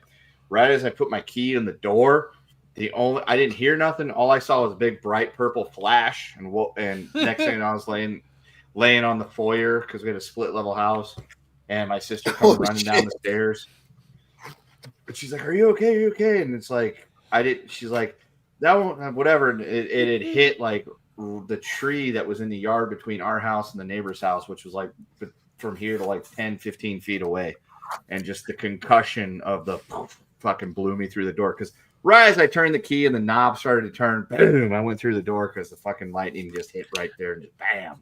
Yeah. Well, I remember before one show, like you had hit a deer or something with your car. Yes. That was during the Great Gloria fucking bender of 2019 after the Blues won the Stanley Cup. Yep.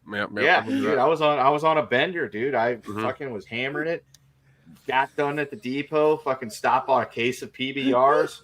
Was like, I'm gonna go home, get fucking hammered, do the podcast. This is gonna be fucking great, dude. We're keeping this train rolling. Day 7 of the Great Bender of 2019, and smoked a fucking deer going about 70 miles per hour down the highway.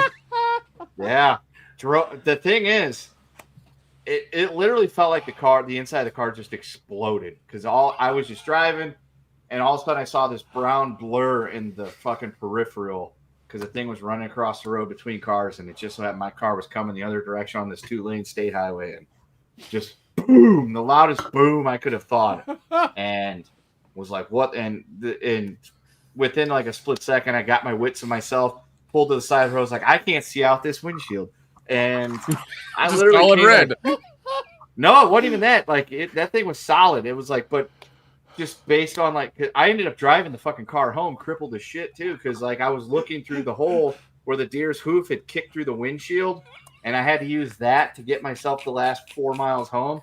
And yeah, if the deer would not have hit the quarter panel, the fender, if it would have went straight into the thing, like you could see the dent where the shoulder had hit. If it would have been 2 inches lower, that bitch would have been in the fucking cabin with me, and I would have been probably a goner because you hit one of those things going 70, shoulder, neck, chest. I'm dead. Yeah. So I went home. I fucking literally stood in the backyard, pulled my shirt off that was all sparkly from the fucking glass, and just hosed all the glass out of my hair and face and everything. And then I proceeded to fucking start on that PBR and do the podcast that night because even cheating death, I still did the show. Unless it's a work obligation, I will do the show. Yeah. I remember that. I remember that being one of the things is you're just like, because you showed us pictures like right before, and I think you were a little late, and we're just like, where's Kendo? And you're like, I was almost killed. Yeah, you were almost killed. I was like, fuck, okay. Yeah. I shouldn't laugh, but hey, that was 6 years ago. It's funny at this point. Yeah, it is. Yeah. Now let me try. Well, wait till you hit a bear. That's a lot of fun too. Jeez. Nah, I'm good. I don't think there's any bears around here to hit. No. TLJ Screwjob says, I remember a tweet from COVID times about the mayor of New York, de Blasio, and his wife dancing in an empty Times Square while Frank Sinatra played in the background. Genuinely had Fallout vibes. Yeah. That was during that time. Weird times. Yeah, that was during the time where celebrities and politicians were like, "Oh yeah, everything's empty. We need to be outside, even though nobody else can be. They have to be inside." And yeah, yep. Rules for thee, not for me. Yeah, hunker down because the virus might eat you alive or something. Whatever bullshit they've spewed. Oh God. The COVID times were weird, man. That was dude. Just like the week, like the nightly news and everything they would fearmonger was just so wild. It was insane. Yeah, we lived through history and it sucks. Yeah, yeah, it really sucks. Oh man, yeah, we lived through a fucking pandemic. It was never again. No, never. Hopefully, never again. God damn. Okay. TLJ Screwjob, thank you very much for everything for all these 10 years. We appreciate you, man. Up next, we have one from MPause that says, I come with spooky tidings as a request. Ooh. A small on-the-spot review from each of you of the underrated and my favorite horror flick, Night of the Living Dead, 1990 in horror spook time. Now, Dion, you just saw this in theaters by mistake, correct? Correct. Explain what happened, please. That was. How do you see this by mistake? So obviously, so it wasn't me that made the decision, big dog. So up here in our local NCG, they love to take part in a lot of movie festival, movie events, movie anniversaries, and obviously with it being Spooktober, with the holiday season, they're playing Night of the Living Dead. The poster online that that we use to get news about all this, it was the George A. Romero poster. The description was the George A. Romero one. Blah blah blah blah. We get there, they even say that, oh yeah, it's they have the runtime is the runtime of the original. We get there, and it's in color, and I'm like, uh-oh. And then I see Tony Todd, and I'm like, oh, this is the other one. I mean, all right. And, especially, luckily for me, Hillary hadn't saw.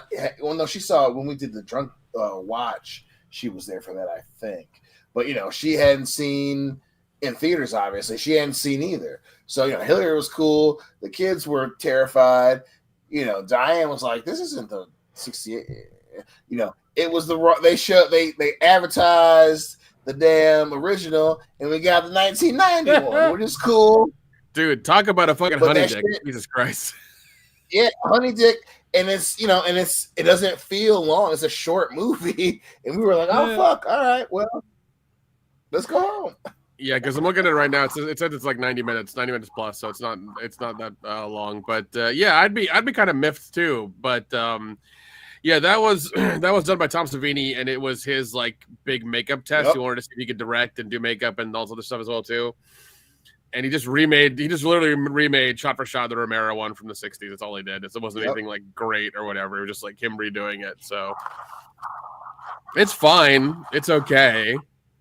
They can't all be winners, Nick. Yeah, like you sure can't. You need to kind of. It's one of those things where like, it's one of those things where like Savini and like other makeup artists who want to direct, they should just stay in their fucking wheelhouse and just keep making masks and shit. Don't direct, don't write. Just keep making rubber monsters. It's okay. I have never seen it. I've only seen the original. Never saw the well, good for you because it's on your favorite platform to watch movies on. So Tubby? Yep, Tubby. Yeah. All right, get then. yourself a Tubby. Yep. TLJ Screwjob, thank you very much. Let's see.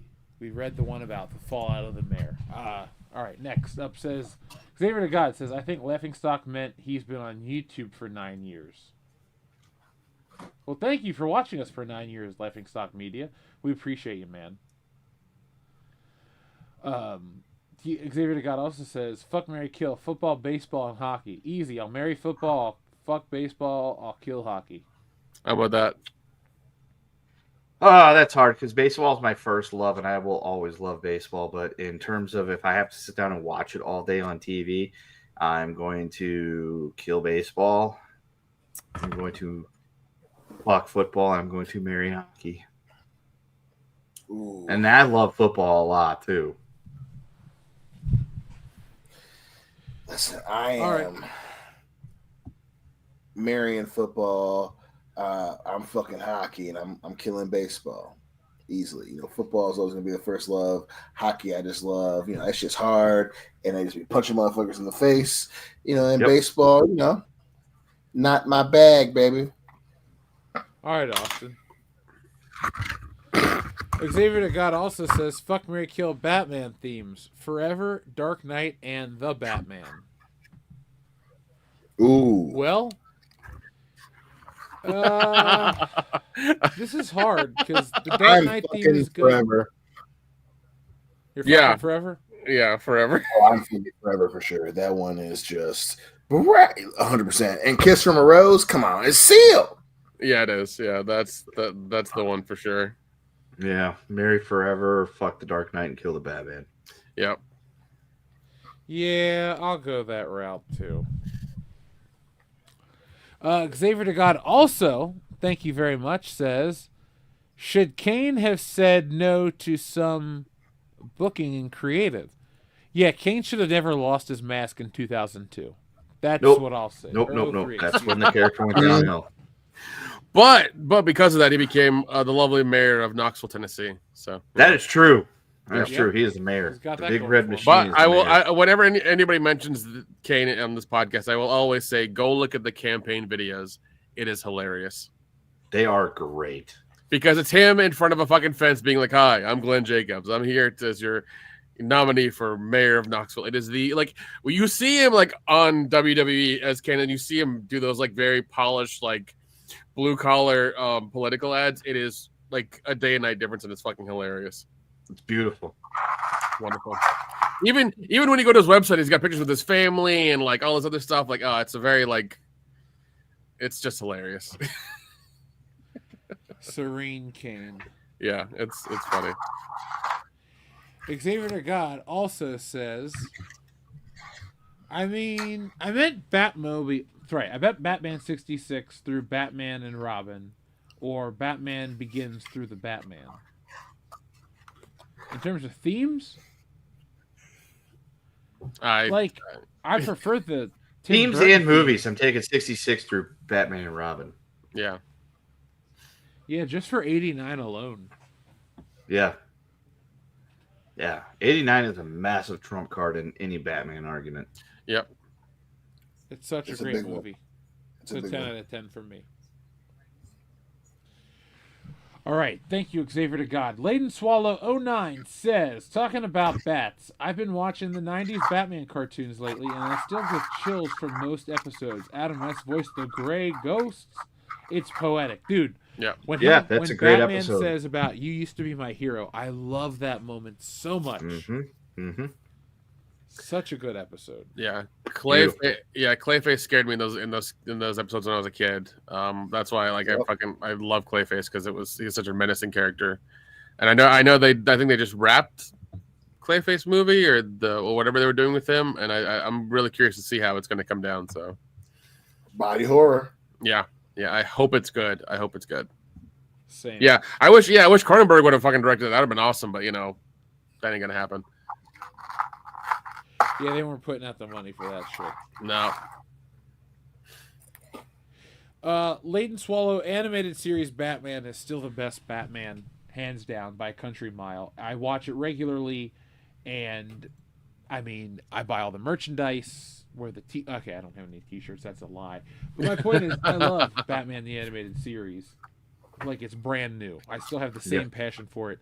It's one of those shows that I never stopped watching. A lot of shows from my childhood, I take a break, a hiatus. I don't think about it for 20 years plus. But Batman was a show that I'm like, man, this is a great show. And then it would be on in reruns. I'd catch it. Then it hit DVD, and I'd watch it regularly. Then I got the Blu-ray. And if they ever even released it in 4K, I'd watch it in 4K. Like, I love Batman the Animated Series. It's like that, Batman Begins, and Batman 89 are my three favorite representations of the character. It's hard to decide which I like more. But what did you think of the Batman Beyond cartoon? Loved it. Okay. Loved it. If I could find the box set for pretty cheap, I'd buy it. Like, I love that show. Right on. So, guys, I guess we got to do a bracket battle. I am really toasted, though. Holy shit. Let's keep bracket battle. We can get through this. What? We can say it for next week if you want. I kind of need to, because I kind of need to. Yeah. That's all I can say. If you want to be sharp, we'll save it for next week. All right, we'll save the bracket battle for next week because I don't think I could legitimately go through a bracket battle. We're already at the 3-hour mark. I don't think I could make it the 4 hours on this. I really don't. We can do that. All right, so the bracket battle was going to be the top movies from our... Folks, tune in next week for the bracket battle. Yes, folks, tune in next week for the bracket battle. Is there anything you guys want to say before we put this 10-year anniversary episode to bed? Holy shit, it fell apart like a classic episode. Yeah. No, man, I still remember that fucking first 10 years deserves 2 episodes. Yeah, I still remember the James Bond episode where you got real mad at us. We had to go do homework. Hey, Kendo, since you said 10 years deserves 2 episodes, should I see if I can get some old bullshitters back on for a pre-recorded segment? Yeah, I guess so. I don't know. Kendo's kind of. He freaks out. Oh, he roboted out. God. No, he's alive. I just I don't know. Yeah. I guess guess his non-answer is the answer. He doesn't want him on here. So he's like, I replaced him. Fuck him. I mean, Kendo, you've been on this show longer than they ever were, so clearly. Well, they did take like 2 months off and not communicate with you at all. Should. There you go. That is what happened, Nick. 8 weeks in a row. Yeah, 100%. Do it. Communicate with me. Yeah. They didn't communicate with you for 2 months, and then that was it. So, and so. My back, dude. This fucking internet. Suck it. Yes, get him back. Bring him back, dude. Yeah, whatever you gotta do. All right. So, folks, we're gonna get out of here before. Hold on. We got another message from TLJ Screwjob that says, only thing I've truly seen of Batman the Animated Series is a trailer for Mr. Freeze movie. That was because it was before, I think, Batman Forever or the Batman and Robin VHS. It had to be Batman and Robin because Batman Forever VHS came out in 1995. So it definitely wasn't for Mr. Freeze because I watched that VHS for Batman Forever. God, forever. I love that movie. Seriously. That was my go-to for about 3 years. Oh, yeah. Yep. All right. So, guys, we will continue next week's anniversary. I didn't plan on doing it for 2 weeks in a row, but we'll play Bracket Battle next week, where we talk about the 10 greatest, or we do the greatest films that were released in the 10 years of our show. Until next time, folks, be smart, be safe, be cool, but always be excellent to each other. .com. Yeah. All right. Here's an outro for all of these years. Let's give you a good one. Kendo, say the words. Say .com. .com. There you go. .com. I'm Shawanda, and her name's Brickwilla. Oh, those are beautiful names. I'm Gloria, and this is Black Dynamite. My mama said my daddy's name is Black Dynamite. So did my mama. Oh, hush up, little girls. A lot of cats have that.